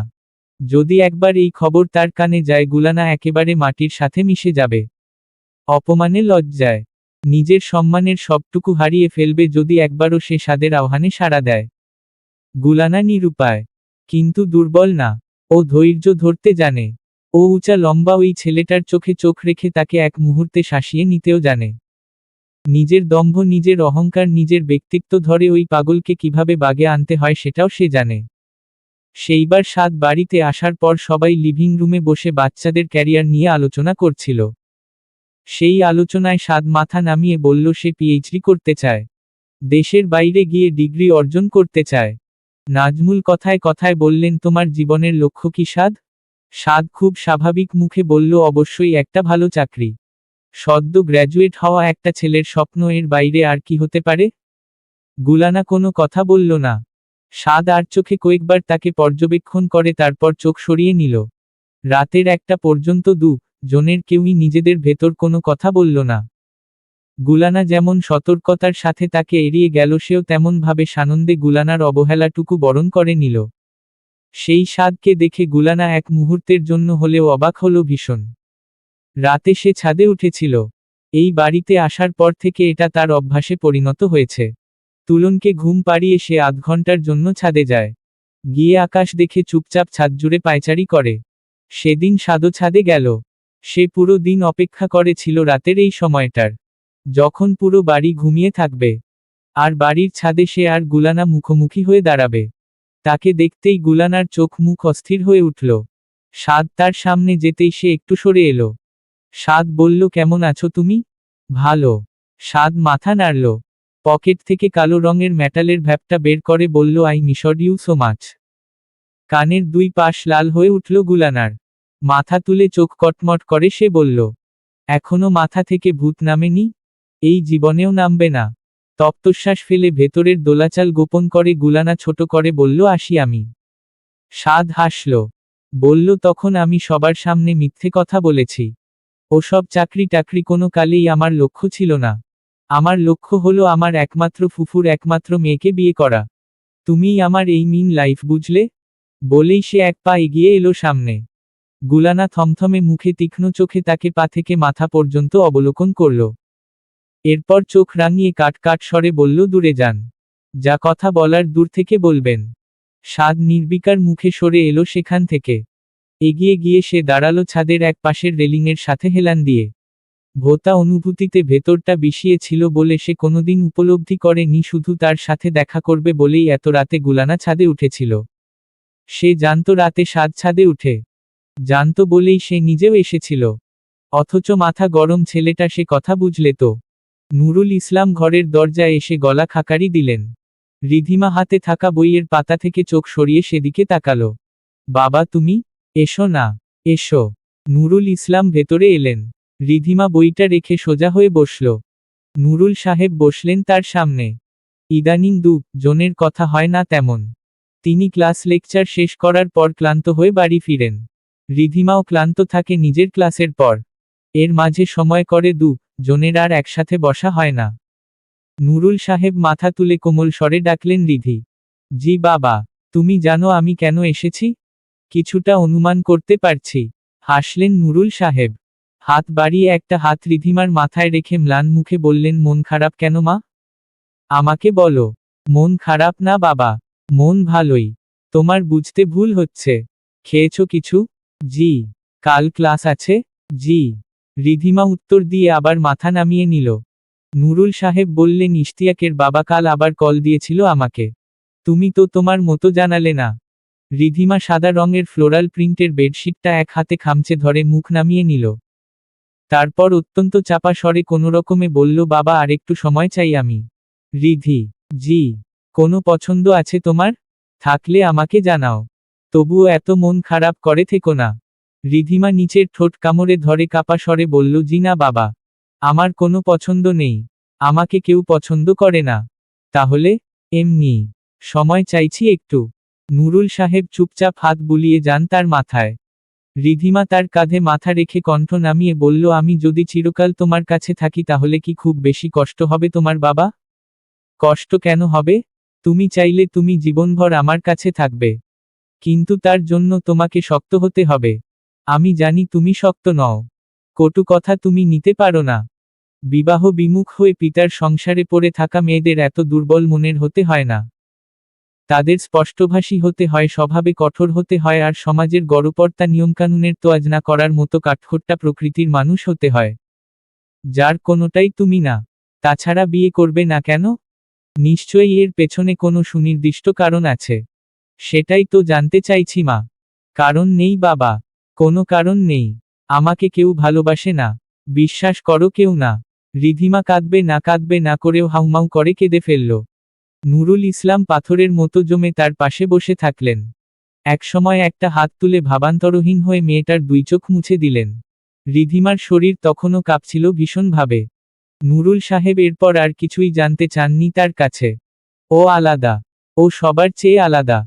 ও এই জগতেরই না। বিশ্বাস কর। বাড়িয়ে বলছি না একদমই। সাদ ক্যান্টিনে বসে ত্রিকোণাকার সমুচায় একটা কামড় দিয়ে কথাটা বলল। টেবিলে তখন তৃণা, আবিদ, আফনান, রিধিমা সবাই বসেছিল। সবচেয়ে দূরের চেয়ারে রিধিমা। ওর চোখ টেবিলের দিকে নামানো। আবিদ বলল, তাই বলে শেষ পর্যন্ত ফুফাতো বোন? বাড়ির মানুষকে তো ছাড় দে অন্তত। সাদ বেশ বিরক্ত হল। মুখ দিয়ে বিরক্তিসূচক শব্দ করে বলল, প্লিজ। গুলানার সাথে বাকি সব কিছু মেলাবি না। তোদের আমি কিভাবে বোঝাবো সে আমার টাইম পাস না। আমি সিরিয়াস। সত্যি সত্যি সিরিয়াস। সাদ সমুচাটা শেষ করে দুই হাত ঝাড়তে ঝাড়তে বলল, ওর সাথে একবার পরিচয় হলে তোরা বুঝবি কেন আমি এমন পাগলামি করছি। আর একটা কথা। এই জীবনে যত মেয়ের সাথে র্যান্ডম ডেটিং করেছি আমি কোনোদিন তাদের পাস্ট কিংবা প্রেজেন্ট নিয়ে কোনো আগ্রহ দেখিয়েছিলাম আমি কখনো তাদের ব্যক্তিগত বিষয়ে হস্তক্ষেপ করেছিলাম? No, I never did. Gulana আর বাকিরা এক না আবিদ। আমি সত্যি সত্যি ওকে পছন্দ করি। তৃণা বলল, দেখতে খুব সুন্দর নাকি? হ্যাঁ। সুন্দর। কিন্তু সেটাই মূল কারণ না। তাহলে? আমি জানি না তাহলে কি? আমি জানি না কেন সে এত স্পেশাল, বাট আমি জানি আমি ওর প্রতি যেটা অনুভব করেছি সেটা আমি এই জীবনে আর কারো প্রতি অনুভব করিনি। আমার দম বন্ধ হয়ে যায় যখন আমি তাকে চোখের সামনে দেখি। রিধিমা ভাবলেশীন মুখে বলল, আর সেও কি তোমার জন্য এমন পাগলামি করে? না রিধি, ওর এসবে কোনো আগ্রহ নেই। ওর অনাগ্রহ আমাকে আরো বেশি আগ্রহী করে তুলছে জানিস। আজ পর্যন্ত আমি কোনো মেয়েকে দেখিনি এত কাট কথা বলতে। Gulana is Gulana, no comparison, she is a star. Afnan চোখ কপালে তুলে বলল, সর্বনাশ, কেস একেবারে সুটকেস হয়ে গেছে দেখছি। তুই তো গুলানা গুলানা করে হেদিয়ে মরছিস একদম। বাপরে, দেখতে হয় তো মেয়েটাকে, একদম হাড় গোড় ভেঙে দিব বাজে বকলে। দেখলেও ভাবির নজরে দেখবি, অন্য কিছু না। রিধিমা এইবার প্রথম চোখ তুলল। সবাই যখন কথা বলা শেষ করল তখন সে টেবিলের উপর একটা হাত রেখে একটু কাছাকাছি এসে কাঁধ নামিয়ে বলল, আচ্ছা সাদ, আমাকে একটা কথা বলো, যখন তুমি তাকে দেখো তখন তোমার কেমন লাগে? সাদ একটু ভাবল, তারপর কেমন অসহায় মুখে বলল, আমার দমবন্ধ লাগে রিধি। আমার বুকে কিরকম যেন শব্দ হয়, ড্রিম ড্রিম শব্দ, ড্রামসেটের মতো শব্দ, তাই না? হু। আর যখন তুমি তাকে ফেলে চলে আসো তখনও বুকে শব্দ হয়, ব্যথাও হয়, মনে হয় কোনো কিছু আমার বুক কামড়ে ধরেছে। কেন এমন হয় বল তো রিধি? আমি জানি না। রিধিমি কণ্ঠস্বর খাদে নামিয়ে বলল, আর যখন তুমি ওর কথা ভাবো তখন তোমার কেমন লাগে? সাদ একটু অন্যমনস্ক হয়ে গেল। একটু সময় নিয়ে একটা হাত বুকে চেপে সে অদ্ভুত স্বরে বলল, এই মুহূর্তে আমার খেয়াল হলো আমি প্রতি মুহূর্তেই তার কথা ভাবি। আর যখন আমি তার কথা ভাবি তখন আমার কান্না পায়, আমার ওর সামনে যেতে ইচ্ছে করে। রিধিমা শব্দ করে হেসে ফেলল।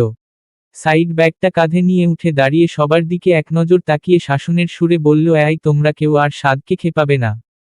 আমি জানি ও সত্যি কথা বলছে, ও সত্যিই গুলানাকে ভালোবাসে। সাদের মুখখানা উজ্জ্বল দেখালো। একগাল হেসে সে কৃতজ্ঞতা স্বরূপ বলল, থ্যাংক ইউ রিধি, তুই বাদে এরা কেউ আমার দিকটা বুঝতে চায় না। রিধিমা তাড়াতাড়ি করে ক্যান্টিন থেকে বেরিয়ে এলো। চোখ জ্বালা করছে হঠাৎ। ডিপার্টমেন্টের বিল্ডিং থেকে বেরিয়েই সে একটা রিকশা নিল। ব্যাগে তার মোবাইল ফোন ছিল। রিকশা চলতে শুরু করেছে। রিধিমা নুরুল ইসলাম সাহেবকে ফোন দিল রিকশায় বসে। তিনি কলটা ধরতেই রিধিমা ঠান্ডা স্বরে বলল, বাবা, তোমার পছন্দের ওই পাত্রের নাম যেন কি? তাকে বলবে আমি তার সাথে দেখা করতে চাই। বিয়ে করতে আমার আর কোনো সমস্যা নেই। বুখারী শরীফ আর মুসলিমে বর্ণিত আছে, জাহান্নামের সবচেয়ে হালকা শাস্তি হবে এই একজনের পায়ের তলায় আগুনের জুতা পরানো হবে যার উত্তাপে তার মস্তিষ্ক ফুটতে থাকবে। মানে জাহান্নামের সবচেয়ে কম শাস্তিই হলো এমন। তাহলে জাহান্নামের অন্য শাস্তিগুলো কেমন হবে ভাবো। আস্তাগফিরুল্লাহ, আল্লাহ আমাদের সবাইকে মাফ করুক। রেবেকা কথা শেষ করে কুরআন শরীফের চুমু খেলেন। গুলানা গোল গোল চোখে তার দিকে চেয়ে গলা নামিয়ে বলল, আমিন। রেবেকা বললেন, আল্লাহ কাউকে ছাড় দেন না। সরিষা পরিমাণ পাপও যার মিজানে থাকবে তাকেও আল্লাহর সামনে গিয়ে দাঁড়াতে হবে। জবাব না দিয়ে আল্লাহ কাউকে জান্নাতে যেতে দিবেন না। আল্লাহকে ভয় করো। অতীতে যত পাপ করেছ তার জন্য সবসময় তার কাছে মাফ চাইবে। বুঝেছ? গুলানা বাধ্য মেয়ের মতো মাথা নাড়ল। সন্ধ্যার দিকে মাগরিবের পর রেবেকা আর রুনা তাকে নিয়ে হলঘরে গিয়ে বসেন। তুলন হোমওয়ার্ক করে সেই সময়। গুলানা তাকে ঘরে রেখে নিচে চলে আসে। সে তেলাওয়াত করতে জানে না ঠিক মতো। রেবেকা আর রুনা মিলে তাকে শেখান। শিক্ষক হিসেবে রেবেকা রাগী স্বভাবের। তার চোখ দেখলেই গুলানার বুক ধকধক করে। রেবেকা খারাপ মানুষ না, তিনি কঠোর। গুলানা তার সামনে এলেই মেনি বিড়ালের মতো মিউ মিউ করতে থাকে। সেদিকে থেকে রুনা একেবারে ক্লাসের সেই হাস্যোজ্জ্বল শিক্ষক যাকে দেখলেই বাচ্চারা ইয়া বড় একটা চিৎকার করে ওঠে। সেদিন রুনা গিয়েছিল তিন্নির প্রাইভেটে। এই কারণে সন্ধ্যার দিকের ওই সময়টা গুলানাকে কেবল রেবেকার সাথেই বসে থাকতে হলো। তার মনে হলো সে সিংহের গুহায় বসে আছে। সিংহের পেটে এখনো খিদে নেই বলে তাকে বসিয়ে রেখেছে। খিদে পেলেই তাকে কাঁচা গিলে খাবে। গুলানা জড়সড় হয়ে বসে এক নাগাড়ে দোয়া পড়ে যাচ্ছিল। ইয়া নাফসি ইয়া নাফসি। রুনা তাকে বলেছিল কিয়ামতের দিন যখন সবাইকে আবার জীবিত করা হবে তখন বান্দারা সবাই ভয়ে ইয়া নাফসি করে নিজেদের আমলনামা নিয়ে হাপিত্তেশ করবে। রেবেকা বললেন, কি হলো, কথা বুঝলে? গুলানা শুকনো মুখে বলল, জি, বুঝেছি। রুনা এখনো আসেনি। নিজের হাত কচলাতে কচলাতে গুলানা ক্লান্ত হয়ে উঠল। রেবেকা বললেন, তোমার উচ্চারণ এখনো শুদ্ধ হয়নি। কণ্ঠ ভালো তোমার, তবুও কেন টানগুলো ঠিক মতো দিতে পারছো না? দরদর করে শরীরটা ঘেমে উঠল। হিজাবের একাংশ কপালে চেপে গুলানা আবছা স্বরে বলল, জি, আমি চেষ্টা করছি। রুনা বাড়িতে এসে গেছেন। তিনি হলঘরে পা রাখতেই গুলানা মুখ জুড়ে এত বড় একটা হাসি টেনে তাকে স্বাগতম জানালো। রুনাকে দেখেই তার কলিজা আগের অবস্থানে ফিরে এসেছে। রুনা পার্স ব্যাগটা সোফার উপর রেখে ক্লান্ত স্বরে বললেন, কি গুলানা, কয়টা বকা খেলে আজ? রেবেকার মুখটা অন্ধকার হয়ে এলো। বিষণ্ণ মুখে কড়া করে একটা জবাব রুনাকে দেওয়ার আগেই পাশ থেকে গুলানা বলল, না, বড় মামি আজ আমাকে কোনো বকা দেননি। মামি বলেছেন আমি একদিন ঠিক পেরে যাব। দরজা খুলে রিধিমা দেখল দরজার বাইরে তৃণা দাঁড়িয়ে আছে। রিধিমা হাসি মুখে বলল, আয় না, ভেতরে আয়। তৃণা এলো, এসেই সোজা রিধির ঘরে গিয়ে দরজা বন্ধ করে দিল। রিধিমা চোখ সরু করে বলল, কি হয়েছে তোর? এই প্রশ্নটা আমার তোকে করা দরকার। কি হয়েছে তোর রিধি? হোয়াটস রং উইথ ইউ? আমার কি হবে? তুই নাকি বিয়েতে মতো দিয়েছিস? হ্যাঁ, দিয়েছি। তৃণা চিৎকার করে বলল, কেন? কেন আবার কি? অদ্ভুত বয়স দেখেছিস আমাদের? 25-এ চলে যাচ্ছি। আর কত? রিধি, কি, তুই এত ঠান্ডা কেন? আমি যতদূর জানি আমি কোনোদিনই গরম ছিলাম না। আমি ঠান্ডা। স্বাদের ভাষায় কোল্ড। তৃণা ধপ করে খাটে বসে পড়ল। মেঝেতে চোখ নামিয়ে আবার ডাকল, রিধি, বল, তুই জানিস আমি কি বলতে চাই? যদি বলি কথাটা নিজের ভেতরেই দমিয়ে রাখো তাহলে শুনবি? না, শুনবো না, কারণ আমি তোর মতো গর্দভ না। তৃণা আরেক দফা চেঁচিয়ে উঠল। রিধিমা ম্লান হেসে বলল, বাবা বাড়িতে। আস্তে কথা বল। আস্তে কথা বলতে পারছি না। তুই কেন এখনো সাদকে কিছু বলছিস না? কি বলবো আমি তাকে? That you loves him. আচানক আতকে উঠে রিধিমা তাকালো তার দিকে। ভয়ার্ত চোখে শুকনো মুখ করে বলল, তৃণা, এসব কি বলছিস তুই? দোহাই, এসব কথা বলিস না। আর কত গোপন করবি রিধি? আর কত? রিধিমা ঘরের এক কোনায় থাকা ইজি চেয়ারে বসে দোল খেতে খেতে বলল, গোপনের কিছু নেই। তুই ভুল জানিস। আমি কাউকেই পছন্দ করি না। কাউকেই ভালোবাসি না। বিশেষ করে এমন কাউকে তো নাই যে কিনা অন্য একজনকে ভালোবাসে। রিধি, সিরিয়াসলি? তুই সাদের কথা সিরিয়াসলি নিচ্ছিস? তুই নিজেও জানিস ওর এক এক দিন এক একজনকে পছন্দ হয়। সব জেনেও তুই সরে যাচ্ছিস? না রে তৃণা, তুই ভুল বললি। ওর এবারের পছন্দ আগের গুলোর মতো না। আমি জানি ও সত্যিই ওই মেয়েটাকে ভালোবাসে। কিভাবে জানিস? তুই অন্তর্যামী? না, অন্তর্যামী হব কেন? আমি কেবল ওর চোখ দেখেছি। ওই চোখে আমি আমাকে দেখেছি। ওই চোখে আমি রিধিমাকে দেখেছি। যেই অসহায়ত্বে আমি 5 বছর ধরে ছটফট করেছি, ওই অসহায়ত্ব আমি ওর চোখে দেখেছি। একবার যখন আমি তার চোখে ভালোবাসা দেখেছি তখন আর দ্বিতীয়বার আমি সেদিকে তাকাইনি। এর আগে কোনোদিন ওই চোখে আমি এত বেশি অসহায়ত্ব দেখিনি রে তৃণা। সে মেয়েটিকে অ্যাডমায়ার করছিল, তাও আবার চোখ দিয়ে। এরপর আর সেই বিষয়ে কোনো কিছু ভাবার প্রশ্নই আসে না। রিধি, এজন্য নিজেকে শাস্তি দিবি তুই? শাস্তি না তৃণা, এটা আমার ডেস্টিনি। আমি আমার পথ খুঁজে নিচ্ছি। সাদকে নিয়ে আমার আর কোনো মাথা ব্যথা নেই। ছন্নছাড়া ভবঘুরে এলোমেলো ক্লামজি স্বভাবের ছেলেটার জন্য আমার মায়া হতো, মাথা ব্যথাও হতো। কিন্তু 6 মাস ধরে আশেপাশের সব মেয়েকে এড়িয়ে যাওয়া, এক মনে একজনের জন্য অপেক্ষা করা, প্রতি মুহূর্তে চোখ দিয়ে নিজের ভালোবাসার বহিঃপ্রকাশ করা ছেলেটির জন্য আমার মায়া থাকা উচিত না। তাই আমি আর মায়া রাখিনি। সে এখন আমার সাহায্য ছাড়াই বেশ চলতে পারবে। আমি জানি। আমিও চাই তাকে ছাড়াই গোটা এক জীবন চলতে। প্লিজ তৃণা, আমার সিদ্ধান্তকে খুশি মনে একসেপ্ট করে নে। Please don't make me feel guilty. এর মধ্যে আরও একটা বছর কেটে গেল। সাদদের মাস্টার্সের কোর্স শেষ হতে সময় লাগলো 14 মাসের মতো। এই 14 মাসের ভেতর সাদ ঢাকা গেল আনুমানিক 7 বার। 2 ঈদে, 2 ভ্যাকেশনে, আর মন মতো যে কোনো 3টা দিনে। গুলানা নামের মেয়েটির সাথে তার সম্পর্কের উৎকর্ষ অপকর্ষ কিছুই হয়নি। সে তাকে যতবার নিজের মনের কথা খুলে বলেছে ততবার মেয়েটি মুখ ঘুরিয়ে অন্য পথে চলে গেছে। সেবার ঈদের সময় সাদ ছাদের রেলিংয়ে পা দোলাতে দোলাতে বলল, গুলানা মাই বিউটিফুল ওয়াইফ, আমি দিন দিন অসুস্থ হয়ে যাচ্ছি। আর এটার জন্য তুমি দায়ী। গুলানা নির্লিপ্ততা মুখে বলল, আর আমার যাবতীয় সব অশান্তির জন্য আপনি দায়ী। খুব সুন্দর কথা বলেছ। আমার মনে হচ্ছে আমাদের বিয়ে চলেই সব সমস্যার সমাধান হয়ে যাবে। চলো বিয়ে করে ফেলি। আমি ভীষণ সফিস্টিকেটেড স্বামী হব। তোমার পড়াশোনা তোমার ক্যারিয়ার নিয়ে আমি বিন্দু পরিমাণ কাইকুই করব না। আমি মুক্তমনা মানুষ। কিন্তু তারপরেও আমি চাই আমাদের সম্পর্কের একটা নাম থাকুক। আমি চাই আমি যেন গর্ব করে তোমাকে বাকি 10 জনের সাথে পরিচয় করাতে পারি এই কথা বলে। Meet my beautiful wife. Her name Ms গুলানা। তুমি কি চাও না এইটুকু প্রাপ্তি আমার জীবনে আসুক? উত্তরে গুলানা কিছুই বলল না। রোজকার মতো থমথমে মুখে সে ছাদ থেকে নেমে এলো। পরের ঈদে সাদ বলল, তুমি সত্যি করে বলো তো আমার মধ্যে কিসের কমতি আছে? আমি জানি না। তোমার কোনোদিন একবারও আমার দিকে ফিরে তাকাতে ইচ্ছে হয়নি? জি না। সাদ অসহায় মুখে বলল, কেন? জানি না। এই একটা উত্তর বাদে তুমি আর কোনো উত্তর দিতে পারো না? জি না। উফ, তোমার সাথে কথা বলা আর ওয়ালের সাথে কথা বলা এক বিষয়। তাহলে এখন থেকে ওয়ালের সাথেই কথা বলবেন। গুলানা শোনো। বলুন। আমি বাবাকে সব জানিয়ে দিব।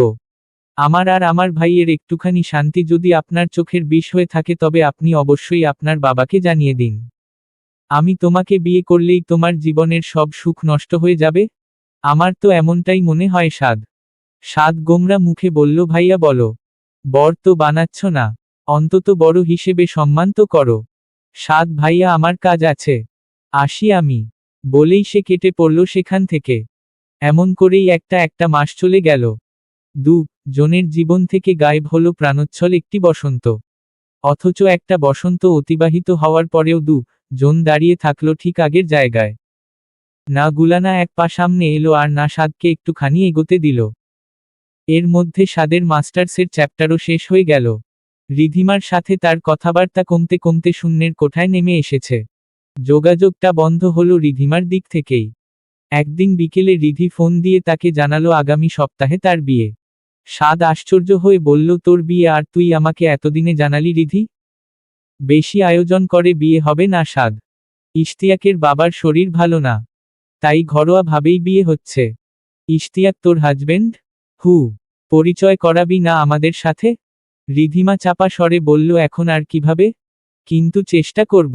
আচ্ছা রিধি, একটা কথা শোন। বল। তুই কি আমার সাথে রাগ রিধি? না তো। রাগ কেন হব? জানি না। তুই আর কথা বলিস না আমার সাথে। না রে। আমি একটু ব্যস্ত। তাই কথা কম হয়। রিধিমা একটু জিরিয়ে নিয়ে ডাকল, সাদ। বল। আমি আসলে আমার বিয়েতে ত্রিনা, আবিদ, আফনান সবাইকে দাওয়াত করেছি। শুধু তোমাকে করিনি। আমি চাই না তুমি আমার বিয়েতে আসো। ওহহ, আচ্ছা। তুমি রাগ হয়েছ? না। একটু আগে আমি তোমাকে মিথ্যে বলেছি। ব্যস্ততার জন্য যোগাযোগ কমাইনি আমি। অন্য কারণে কমিয়েছি। অন্য কারণটা কি? ব্যক্তিগত। বলতে চাই না। আচ্ছা, বলতে হবে না। আমি আর কোনোদিন তোমাকে ফোন দিব না। কিন্তু তুমি দিবে। গুলানার সাথে বিয়ে হওয়ার ঠিক আগ মুহূর্তে তুমি আমাকে একটা ফোন দিবে। কেমন? অবশ্যই। ইনশাআল্লাহ। কিছুক্ষণ মৌন থাকার প্রতিযোগিতা চালিয়ে শেষে সাদ নীরবতা ভেঙে বলল, Riddhi, I am really sorry if I hurt you ever. তুমি আমার দেখা সবচেয়ে চমৎকার মানুষদের একজন। রিধিমা কাপা স্বরে বলল, তুমি কেন সরি বলছো? I am sorry. অনেক অযাচিত শাসন করেছি তোমায়। Sorry. Sorry for everything. Ridhima কলটা কেটে দিল। সেই ফোন কল বিচ্ছিন্ন হওয়ার সাথে সাথে সাদ নামের ছেলেটির সাথে তার সমস্ত সম্পর্ক বিচ্ছিন্ন হল। কলটা কেটে সে একটা লম্বা সময় নিস্তেজ হয়ে বিছানায় পড়েছিল। হঠাৎ সে দেখল ওর চোখ ভেজা। রিধিমা চায় শব্দ করে কাঁদতে। কিন্তু তবুও হঠাৎ ভেতরের সমস্ত কিছু উগরে দিয়ে তার যন্ত্রণা সব চিৎকার করে বেরিয়ে এলো। রিধিমা ছুটে গিয়ে ওয়াশরুমের কল ছেড়ে দাঁড়ালো। মুখে বড় বড় করে পানির ঝাপটা দিল। রাতের মাঝামাঝি সময়ে তার বমিও হলো 2 বার। এরপর একেবারে ভেঙে পড়ে সে বেসিনের পাশেই বসে গেল। রাত গভীর হল। নক্ষত্ররা হারিয়ে গেল। অন্ধকারে ডুবে গেল বিস্তৃত ধরনীর একাংশ। ওই অন্ধকারে রিধিমারাও মুখ থুবড়ে পড়ে গেল। এরপর আর কোনোদিনই উঠে দাঁড়াতে পারল না সেখান থেকে। সাদের অফার লেটার যেদিন হাতে এলো সেদিনের কাহিনী। রেবেকা এই খবর শুনতাই কেমন চুপ হয়ে গেলেন। সাদ যখন তার হাত দুটো ধরে ডাকল, মা, আইমা, তখন তিনি কোনো কথা না বলে তাকে শক্ত করে বুকে জড়িয়ে ধরলেন। এরপর মা ছেলে কেউ কোনো কথা বলল না। তার অফার লেটার এসেছিল বিশ্বের শীর্ষস্থানীয় একটি বিশ্ববিদ্যালয় থেকে, ইউনিভার্সিটি অফ ক্যালিফোর্নিয়া। সাদের স্বপ্নের বিশ্ববিদ্যালয়। নাজমুল সাহেব তাকে শক্ত করে আলিঙ্গন করে বললেন, congratulation Saad, I am so proud of you. Turhan বলল, এই খুশিতে একটা কেক আর ডাবল ডেকার বার্গার আনো বাবা। হলঘরে তখন সবাই ছড়িয়ে ছিটিয়ে বসে গল্প করছিল। রুনা একটু পর পর সাদের মাথায় হাত বুলিয়ে কি যেন বলছিলেন। গুলানা চুপচাপ গিয়ে ঘরের এক কোনায় দাঁড়ালো। সে যেতেই তার সাথে এক দফা চোখাচোখিও হলো সাদের। সাদ রুনার সাথে কথা বলার ফাঁকে একবার শীতল চোখে তাকালো তার দিকে। বাড়ি ভর্তি লোকের আদরে ডুবে থাকা ওই আহ্লাদী ভবঘুরে ছেলেটাকে দেখে সেদিন খুব হিংসে হলো গুলানার। সে এক মনে কি যেন ভেবে যাচ্ছিল। রুনা দুইবার ডাকার পরেও সে তার কোনো কথা শুনতে পায়নি। পরে তুরহান এসে তার হাতে ঝাঁকি দেওয়াতে সে সম্বিত পেয়েছে। রুনা বলল, তুমি কি ভাবছো গুলানা? সে লজ্জায় পড়ে গেল খুব। সাদ এক চোখে এক মনে তার মুখের দিকে চেয়ে আছে। ওই চোখ জোড়ার সামনে নিজেকে বড্ড দুর্বল আর অসহায় মনে হয় তার। গুলানা অস্পষ্ট স্বরে বলল, কিছু না ছোট মামি। সে পড়াশোনার নাম করে আসর ছেড়ে চলে এলো। এসেই দরজা বন্ধ করে চুপচাপ নিজের খাটে গিয়ে বসল। অস্থিরতায় গলা শুকিয়ে যাচ্ছে। এমনটা কেন হলো? সেই রাতে গুলানাকে কে যেন ফোন দিল। রাত 8টার দিকে। অপরিচিত নম্বর। গুলানা ফোন ধরে সালাম দিতেই অন্য পাশ থেকে একটা সুমিষ্ট মেয়েলি কণ্ঠ বলে উঠল, তুমি কি গুলানা? জি। বলুন। আপনি কে? আমাকে তুমি চিনবে না। আমি তোমাকে চিনি। কিভাবে চেনেন? সেটা জানা গুরুত্বপূর্ণ না। যেটা গুরুত্বপূর্ণ সেটা বলি। সাদকে তুমি আর কখনো অবহেলা করবে না, বুঝেছ?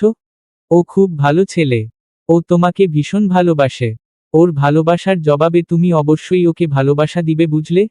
গুলানা হতবাক হয়ে বলল, আপনি কে? আমি কেউ না। আমার পরিচয় কোনো গুরুত্বপূর্ণ বিষয় না। শোনো মেয়ে, তোমার যদি কোনো পছন্দ না থাকে, তবে যদি কোনোদিন ভালোবাসতেই হয় তাহলে তুমি সাদকেই বাসবে। কেমন? আপনি প্লিজ বলুন আপনি কে? আমার খুব অস্বস্তি হচ্ছে। অস্বস্তির কিছু নেই।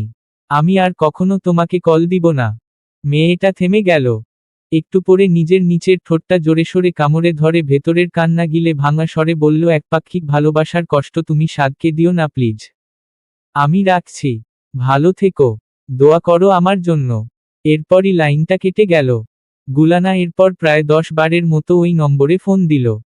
কিন্তু প্রতিবারই এই মুহূর্তে সংযোগ দেওয়া সম্ভব হচ্ছে না নামক যান্ত্রিক বার্তাটি তার কল বিচ্ছিন্ন করে দিল। হারিয়ে গিয়েছি। এই তো জরুরি খবর। অবাক দুই চোখে। ছায়া কাঁপে ভয়ে অভিমানে। হারিয়ে যাওয়ার নিয়ম নেই এখানে। হারাবো বলে পা টিপে এগুতে গেলেই গোটা শহর বাতি জেলে সতর্ক। পায় পায় হারাবার জায়গা খুঁজে মরি।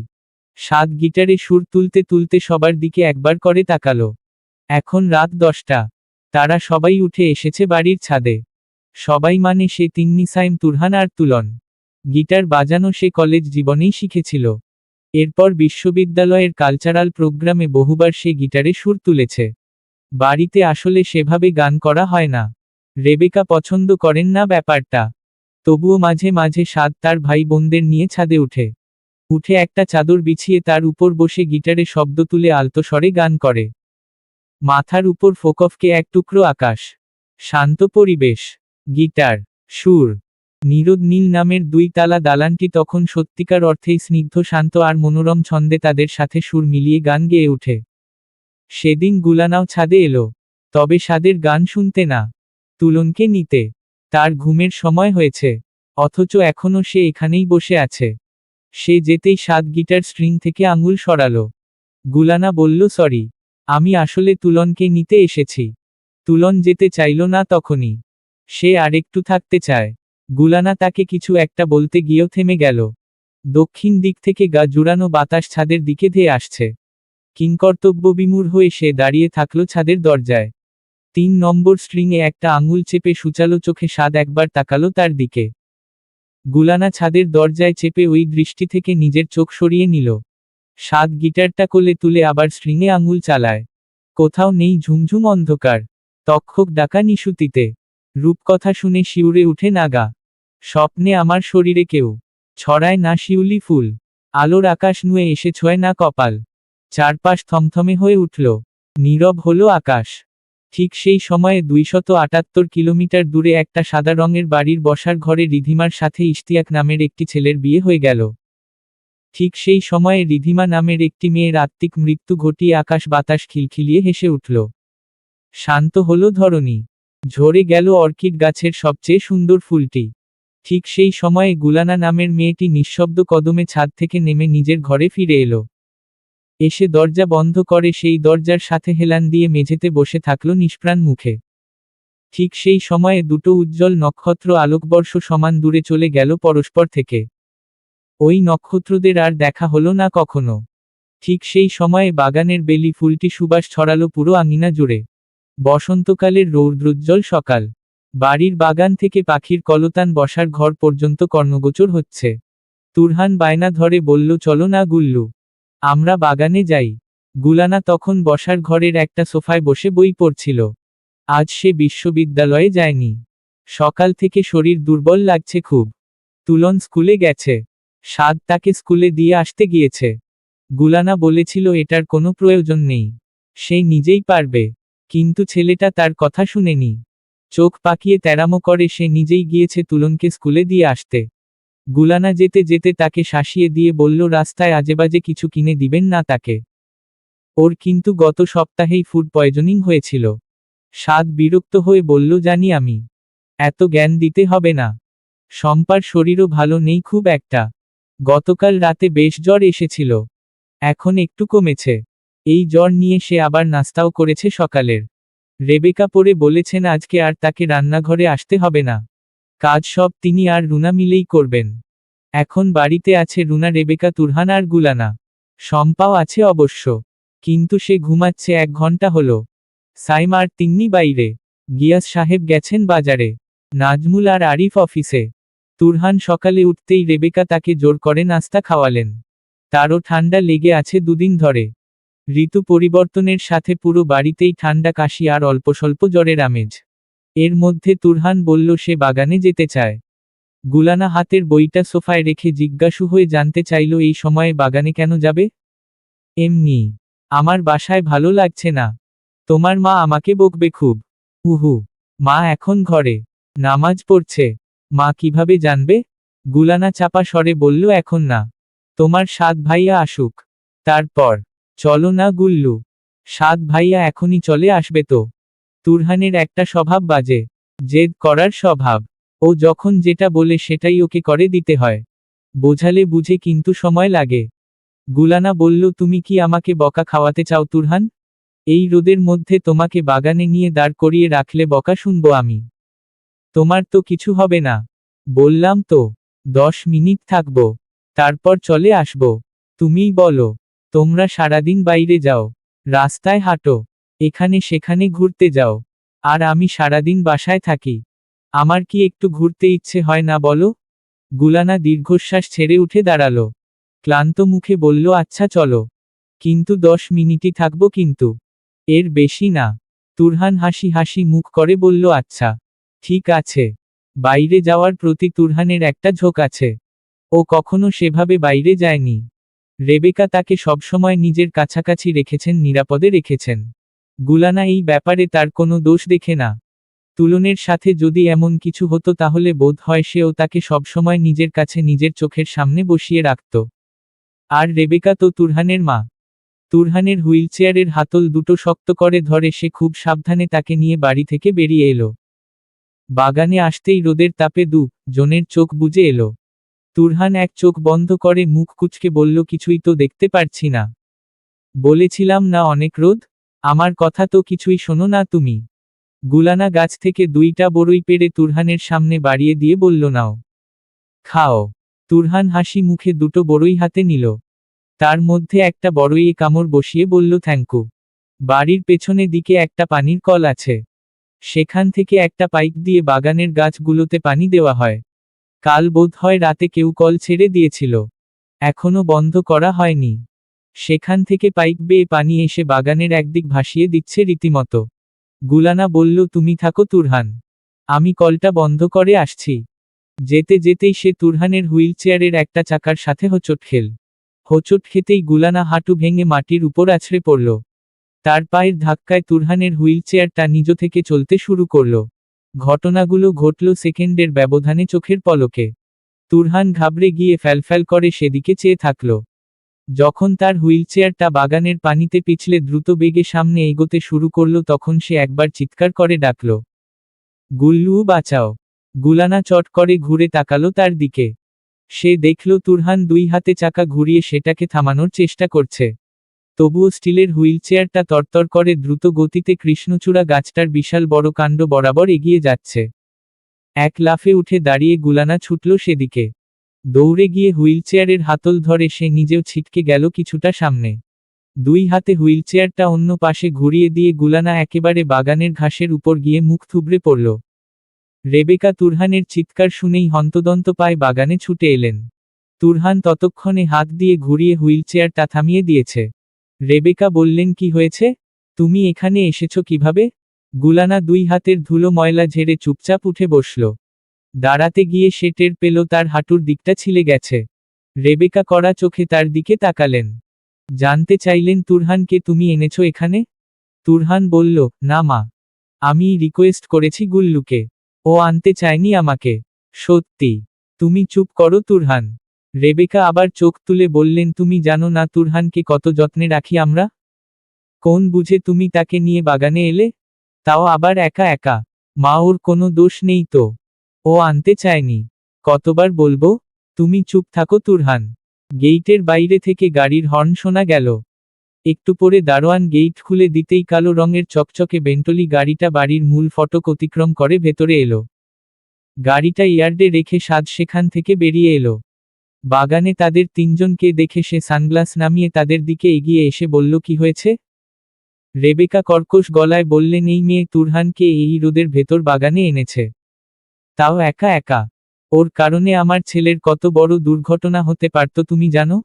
ওকে কে অনুমতি দিয়েছে আমার তুরহানকে নিয়ে বাগানে আসার? তুরহান কাঁদো কাঁদো হয়ে বলল, প্লিজ মা। তুমি ওকে কেন বকা দিচ্ছ? ওকে আমি জোর করেছি। ও একটুও চায়নি। আমিই জোর করেছি। তুমি জোর করলেই ও করে ফেলবে? ওর কোনো বোধশক্তি নেই? সাদ চোখ ঘুরিয়ে একবার গুলানা আরেকবার রেবেকাকে দেখল। তারপর বড় করে একটা নিঃশ্বাস ছেড়ে গম্ভীর হয়ে বলল, এটা নিয়ে এমন সিন ক্রিয়েট করার কিছু নেই মা। তিন্নিও মাঝে মাঝে তুরহানকে নিয়ে বাগানে আসে। এটাতে এত রিয়েক্ট করার কি আছে? তুমিও জানো গুলানা কখনোই ইন্টেনশনালি তুরহানের ক্ষতি করবে না। খুবই Seely matter. Don't drag this. তোমার কাছে সিলি হতে পারে সাদ, আমার কাছে না। তুরহানকে আমি একবার ওই অবস্থায় দেখেছি। আর দেখতে পারবো না। আমি তার ব্যাপারে দুর্বল। এই কথা কি এই বাড়ির কারো অজানা? রেবেকা আর কথা বাড়ালেন না। দুই হাতে তুরহানের হুইলচেয়ার ধরে তিনি গট গট করে বাড়ির ভেতরে চলে গেলেন। তুরহান যেতে যেতে বলল, মা সত্যি। বিশ্বাস করো তুমি। ওর কোনো দোষ নেই। চুপ থাকো তুমি। ওরা চলে যেতেই গুলানা কেমন অস্থির হয়ে উঠল।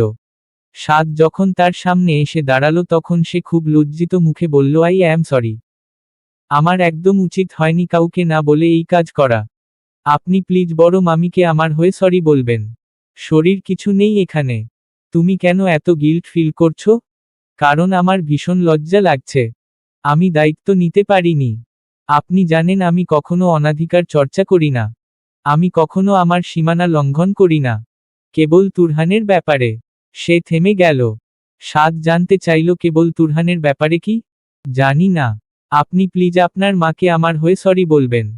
আমি জানি তুরহান উনার খুব আদরের। ভুলটাও এবার আমারই। আমি যে কেন এমন করি। গুলানা, হু, ভেতরে আসো। চোখ মুখ লাল হয়ে আছে তোমার। গুলানা ছোট ছোট পায়ে ভেতরে এলো। হাঁটতে হাঁটতে জানতে চাইল, আমি কি আরেকবার বড় মামির কাছে মাফ চাইব? আমি জানি উনি তুরহানের ব্যাপারে খুব নাজুক। প্রয়োজন নেই। তুরহানের কিছুই হয়নি। দুর্ঘটনা হতো। কিন্তু শেষ পর্যন্ত হয়নি। তুমি হতে দাওনি। তাহলে আবার মাফ কেন চাইবে? বড্ড পাগলামি করো মাঝে মাঝে তুমি। রোদের তাপে ঝলসে যাওয়া মুখটা নিয়ে গুলানা একটা সোফায় গিয়ে বসল। কেন যে সে তুরহানকে নিয়ে বাগানে গেল ভেতর থেকে খুব অনুশোচনা হচ্ছে। এই বাড়িতে আসার পর থেকে সে এমনভাবে চলার চেষ্টা করেছে যেন কেউ তার আর তুলনের উপর কখনো আঙুল না তুলতে পারে। যেন কেউ গিয়াস সাহেবকে কোনো কথা না শোনাতে পারে। তবুও মাঝে মধ্যে এক দুইটা ভুল হলে তার খুব আত্মগ্লানি হয়। হঠাৎ পায়ের পাতায় কিছু একটা অনুভব হতেই সে চমকে উঠল। সতর্ক চোখে সামনে তাকাতেই দেখল সাদ হাঁটু গেড়ে তার সামনে বসে আছে। তার হাতে একটা রুমাল। রুমাল দিয়ে সে গুলানার পা মুছে দিচ্ছে। এই প্রথম নিজের পায়ের দিকে চোখ গেল তার। ইসস কি বিশ্রীভাবে কেটে গেছে। সে সময় তুরহানের হুইলচেয়ারটা থামাতে গিয়ে সে যে মুখ থুবড়ে পড়ল, একদম হাত পা সহ ছিলে গেছে। সাদ আস্তে আস্তে সময় নিয়ে ওর হাত পা মুছে দিল। গুলানা বোকা বোকা চোখে তাকালো তার দিকে। এই পায়ের ব্যথাটা সে দেখল কিভাবে? যেই যন্ত্রণা গুলানা পর্যন্ত অনুভব করেনি তার আগেই এই ছেলেটা কিভাবে অনুভব করল? সে কেন এত করে গুলানার জন্য? অকারণে কেউ কারো জন্য এত করতে পারে না, করা উচিত না। অথচ সাদ ছেলেটা অকারণেই তার যত্ন করত। এতবার প্রত্যাখ্যানের পরেও, এতবার মুখ সরিয়ে নেওয়া পরেও। কিটবক্স থেকে একটু তুলো ছিঁড়ে তাতে কয়েক ফোঁটা অ্যান্টিসেপটিক ঢেলে সে আলতো করে সেটা চেপে ধরল গুলানার ক্ষতস্থানে। মাথা নামিয়ে গম্ভীর গলায় বলল, বেশি ব্যথা হচ্ছে গুলানা? গুলানা দুই দিকে মাথা নাড়ল। অল্প সময়ের ব্যবধানে চোখের কোণায় যে পানিটুকু জমা হয়েছিল সেটা মুছে নিয়ে বলল, না আর হচ্ছে না ব্যথা। সাদ বলল, দেখলে অবস্থা, তুমি তো কেটে কুটে একাকার করে রেখেছ সব। এখন তো মনে হচ্ছে তুরহানের এসে তোমাকে কয়েকবার সরি বলে যাওয়া উচিত। গুলানা কিছু বলল না। মাথা নোয়ানো থাকায় সাদের চুলগুলো সব কপালের উপর এসে পড়েছিল। গুলানার বলতে ইচ্ছে হলো, যেই ব্যথার কেউ তোয়াজি করেনি তুমি কেন সেটা দেখলে? দেখলে যখন তখন মলম কেন লাগালে? এসব করবে না। আমি মেনে নিয়েছি আমার কেউ নেই। সুতরাং আমার কেউ হওয়ার ব্যর্থ চেষ্টা তুমি করবে না। আজ দুদিন ধরে সে লক্ষ্য করছে সাদ তাকে গুলানা বলে ডাকছে। অথচ এটা তার ডাক না। সে গুলানাকে এমন করে ডাকে না, অন্য একটা নামে ডাকে। গুলানা তৃষ্ণার্ত চোখে তার দিকে তাকালো। সাদ তিনটা ওয়ান টাইম ব্যান্ডেজ দিয়ে অপেক্ষাকৃত গভীর ক্ষতগুলো মুড়িয়ে দিয়ে লম্বা শ্বাস ছেড়ে বলল, শেষ। এবার গিয়ে চুপচাপ শুয়ে থাকো, যাও। তুলনকে তোমার আনতে হবে না, আমিই আনব। গুলানা আস্তে করে উঠে দাঁড়ালো। ছোট ছোট পায়ে কিছুদূর যেতেই সাদ পেছনে থেকে ডাকল, Gulana, my beautiful wife, take care. পা জোড়া হঠাৎ থেমে গেল তার। চমকে আনন্দে তার চোখ মুখ পাল্টে গেল এক নিমিষে। সূক্ষ্ম এক চিলতে হাসিতে বেসামাল হলো দুটো ঠোঁট। ধরা পড়ে যাওয়ার ভয় আর পেছনে তাকালো না সে। মাথা তুলে কাট কাট স্বরে বলল, আমি আপনাকে মানা করেছি এমন বাজে সম্বোধনে আমায় ডাকতে। আমি কারো ওয়াইফ নই। ওয়েদার চেঞ্জের ফলস্বরূপ যেই জ্বর ঠান্ডায় বাড়ির সবাই একবার একবার করে ভুগছিল, ওই জ্বরটা সবাইকে ভুগিয়ে সবচেয়ে প্রকটভাবে এলো সাদের শরীরে। তাও আবার তার বিদেশ যাত্রার 2 দিন আগে। সেদিন সকালে তার পুরো শরীর জ্বরে থিতিয়ে গেল। প্রচণ্ড জ্বরে সে গুটিসুটি মেরে বিছানার এক কোণায় গুটিয়ে থাকল। নাজমুল সাহেব তার কপালে হাত রেখেই উদ্বিগ্ন হয়ে উঠলেন। গুলানা বলল, তুমি কি জলপট্টি দিবে? জলপট্টি দিলে বোধ হয় একটু কমবে জ্বরটা। নাজমুল সাহেব কি যেন ভাবতে ভাবতে মাথা নাড়লেন। শোনো গুলানা, জ্বর কোনো খারাপ জিনিস না। জ্বর আমাদের ইমিউন সিস্টেমের একটা অংশ। আমাদের কেন জ্বর হয় জানো? সাদ গায়ের চাদরটা দিয়ে মাথা ঢাকতে ঢাকতে বিক্ষিপ্ত স্বরে বলল, বাবা, আমি মরে যাচ্ছি জ্বরে। আর তুমি আছো জ্ঞানের কথা নিয়ে। Please shut up. নাজমুল সাহেব তার কথায় কোনো বিকার দেখালেন না। তিনি থার্মোমিটারের রিডিং দেখতে দেখতে বললেন, আমাদের শরীরে যখন কোনো জীবাণু অনুপ্রবেশ করে তখন তাকে মেরে ফেলতে আমাদের ইমিউন সেলগুলো পাইরোজেন ক্ষরণ করে আমাদের শরীরের তাপমাত্রা বাড়িয়ে দেয়। সেটাকেই আমরা জ্বর বলি। সাদ জ্বরের তীব্রতায় কাঁপতে কাঁপতে বলল, জেনে খুব উপকার হলো। এবার দয়া করে তোমার ডাক্তার বন্ধুকে একটা কল দাও। আমি মরে গেলে তারপর তুমি জ্বর নিয়ে গবেষণা করো। এই জ্বরে কেউ মরে না। এত পড়াশোনা করেও এমন নির্বোধের মতো কথা বলবে না। নাজমুল সাহেবের বন্ধুর নাম ডাক্তার সাইফুল আলম। তিনি বাড়িতে এসে সাদের অবস্থা পর্যবেক্ষণ করে কয়েকটা ঔষধ লিখে দিলেন। সাদ বলল, পরশু রাতে আমার ফ্লাইট। আমি পারবো তো যেতে? অবশ্যই পারবে। ঔষধগুলো খেতে থাকো। গরম পানি দিয়ে কুলি করো। স্বাভাবিকভাবে হাঁটাচলা করো। কিছুই হয়নি তোমার। সাদ মাথা নাড়ল। তারপর আবার নিস্তেজ হয়ে খাটে শুয়ে পড়ল। জ্বরের সাথে তার কি ব্যক্তিগত সমস্যা সে জানে না। তার কখনো অল্প জ্বর হয় না। হলে একদম গা কাঁপিয়ে পুরো শরীর অবশ করে দেয়। সেদিন রাতে তার জ্বর বাড়ল তরতর করে। জ্বরের ঘোরে আবোল তাবোল প্রলাপ করতে করতে সে গেল গুলানার ঘরে। তুলন ততক্ষণে ঘুমিয়ে গেছে। ঘড়ির কাঁটা একটার ঘর ছাড়িয়ে গেছে আরও বেশ কিছু সময় আগে। দরজায় টোকা পড়ল। গুলানা ঘুম ঘুম চোখে বলল, কে? অন্য পাশ থেকে কোনো কথা শোনা গেল না। সে গিয়ে দরজা খুলতেই দেখল সামনে সাদ দাঁড়িয়ে আছে। দুই হাতে দরজার চৌকাঠ ধরে ঝুলে সে নিচের দিকে মাথা নামিয়ে রেখেছিল। তার চোখ দুটো ঘোলা রক্তিম। দরজা খুলেই গুলানা চমকে গেল। হতবাক হয়ে বলল, সাদ আপনি? জ্বরের প্রকোপে শক্তপোক্ত ওই শরীরটা টলছিল ভীষণ। এক পরারে তাল হারিয়ে সে গুলানার কাঁধে মাথা রেখে বলল, গুলানা তুমি কি একটু হলেও ভালোবাসো না আমাকে? বলেই দুই হাতে গুলানার দুটো হাত নিজের হাতে নিল। এরপর হাত দুটো নিজের বুকের সাথে চেপে ধরে জড়ানো স্বরে বলল, আমি চলে যাচ্ছি পরশু। এরপর আর কেউ তোমাকে জ্বালাবে না। Are you happy now? তার নিঃশ্বাস এসে গুলানার চিবুকের নিচের অংশ পুড়িয়ে দিচ্ছিল। সে ভয়ে ভয়ে বলল, সাদ আপনার অনেক জ্বর। ঘরে যান প্লিজ। সাদ ঘরে গেল না। উল্টো প্রচণ্ডরকম দুঃসাহস দেখিয়ে সে মাথা তুলে গুলানার বরফের মতো ঠান্ডা কপালের সাথে নিজের ঠোঁটজোড়া চেপে ধরল শক্ত করে। সেই মুহূর্তে হাই পাওয়ারের কোনো অদৃশ্য বৈদ্যুতিক ভোল্টেজ গুলানার পুরো শরীরে তাণ্ডব চালিয়ে গেল। ও মৃগী রোগীদের মতো কাঁপতে কাঁপতে নিজের এক হাতে সাদের শরীরটা ঠেলে দিতে দিতে বলল, প্লিজ সাদ, আমাকে একটু করুণা করুন। এমন কিছু করবেন না যেন এই বাড়িতে আমার থাকা প্রশ্নবিদ্ধ হয়ে যায়। সাদ সরল না তার কাছ থেকে। আগের মতো করেই আবছা অস্পষ্ট স্বরে বলল, কেন প্রশ্নবিদ্ধ হবে? আমরা জন কি প্রাপ্তবয়স্ক নই? পছন্দ থাকতে পারে না আমাদের? প্লিজ সাদ, আপনি যান। কেউ দেখে ফেলবে আমাদের। চলো আমরা বিয়ে করে ফেলি। গোপনে করব। কাউকে জানাবো না। পিএইচডি শেষ করে তারপর সবাইকে জানাবো। চলো। গুলানা অস্বস্তিতে ছটফট করতে করতে বলল, প্লিজ আমার উপর একটু দয়া দেখান। আমাকে একটু ভালো থাকতে দিন। কেউ এই অবস্থায় আমাদের দেখলে এই বাড়িতে আমি আর এক মুহূর্ত থাকতে পারবো না। সাদ ক্ষিপ্ত হয়ে তাকে ছেড়ে দিল। দাঁতে দাঁত চেপে ক্রোধে ফেটে পড়ে বলল, সারাদিন শুধু বাড়ি আর সম্মান। আমি তোমার জন্য ম্যাটার করি না? গুলানা নির্বিকার মুখে বলল, না করেন না। কতবার বলবো? প্লিজ আপনি নিজের ঘরে যান। যাব না। আমি আজ তোমার ঘরে থাকব। গুলানা আঁতকে উঠল। বিস্ফারিত চোখে অবিশ্বাস্য মুখে থমকানো স্বরে বলল, কি বললেন আপনি? সাদ ওকে সরিয়ে এলোমেলো পায়ে ঘরে এলো। গুলানা ওকে ঠেলে সরিয়ে দিতে চাইল। সাদ খপ করে ওর হাতটা ধরে ওকে নিজের কাছাকাছি এনে দাঁড় করালো। শেষে আর কোনো উপায় না পেয়ে গুলানা তার সামনে দুই হাত জোর করে ভীষণ অনুনয় করে বলল, সাদ যদি একদিনের জন্য হলেও আমাকে ভালোবেসে থাকেন তবে এই অঘটন ঘটাবেন না। সাদ শুনে হাসল। ওই হাসি দেখেই গুলানা ছিটকে দূরে সরে গেল। সাদ ডোর নবের বাটন প্রেস করে দরজা বন্ধ করল। গুলানা ফ্যাকাশে মুখে বলল, তুলন উঠে যাবে। প্লিজ সাদ, আপনি যান। প্লিজ। যাব না। সাদ টলতে টলতে আবার ওর সামনে গিয়ে দাঁড়ালো। গুলানা দুই হাতে ওর শরীরটা ধরে রেখে নরম চোখে তাকালো তার দিকে। বড় বড় নিঃশ্বাসে শরীরের দুর্বলতা আড়াল করে সাদ আবার তার কাঁধে মাথা রেখে বলল, হুয়াই ইউ ডোন্ট লাভ কি? কি কমতি আছে আমার? কোনো কমতি নেই। এবার ঘরে যান প্লিজ। এত বড় কাহিনী জানাজানি হলে আমি আর কিচ্ছু সামলাতে পারবো না। সাদ ধীর পায়ে হেঁটে খাটের এক পাশ ঘেঁষে শুয়ে পড়ল। গুলানা এক দৌড়ে সেদিকে গিয়ে ভয়ার্ত স্বরে বলল, তুলনের ঘুম ভেঙে যাবে সাদ। প্লিজ। আমি অনুরোধ করছি আপনাকে। প্লিজ আমার একটু কথা শুনেন। সাদ তার কথা শুনল নাকি বোঝা গেল না। দুই হাত ছড়িয়ে পা দুটো নিচে ঝুলিয়ে সে দুই চোখ বুজে বিড়বিড় করে বলল, why you don't love me?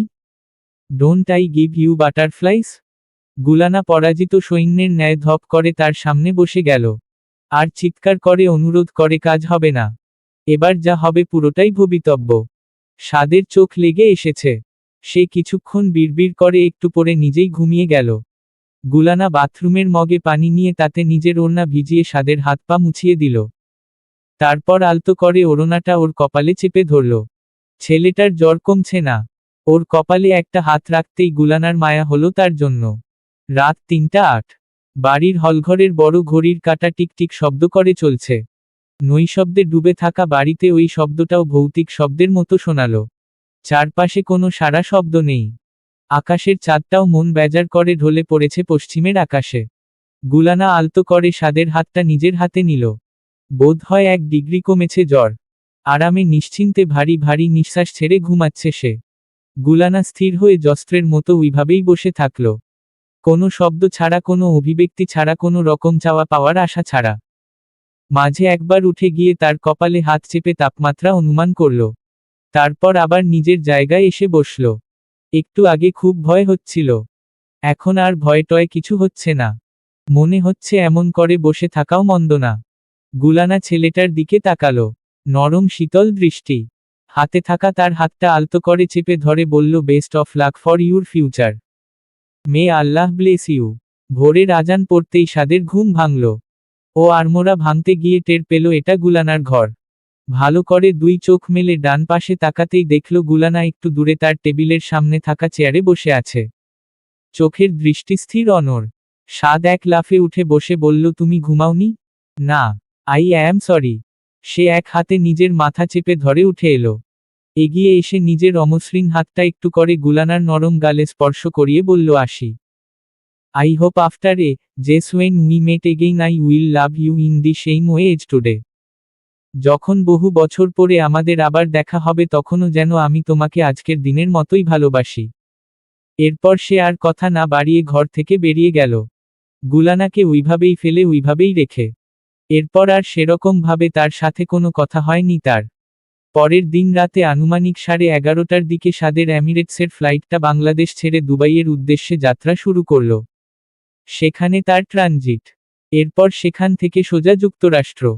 যেতে যেতে সে আরও একবার ওই মেয়েটিকে বাড়ির প্রশস্ত ইয়ার্ডে ফেলে গেল, যেখানে শব্দহীন চাঞ্চল্যহীন কায়দায় জন বিদায় দিয়েছিল জনকে।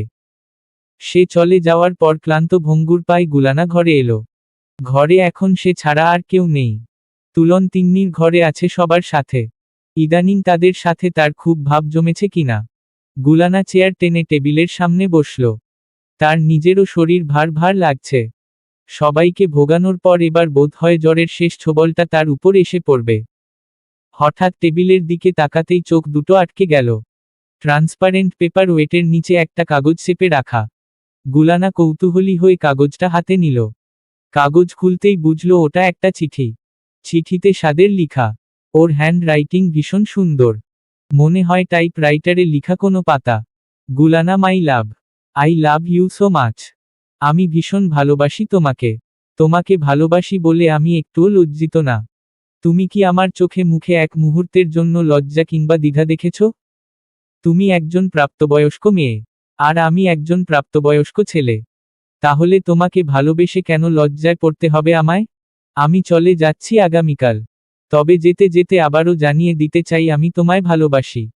বিয়ের মতো সুন্দর জিনিসটি যদি কখনো আমার জীবনে এসে থাকে তবে আমি চাইব তুমি স্ত্রী হও আমার।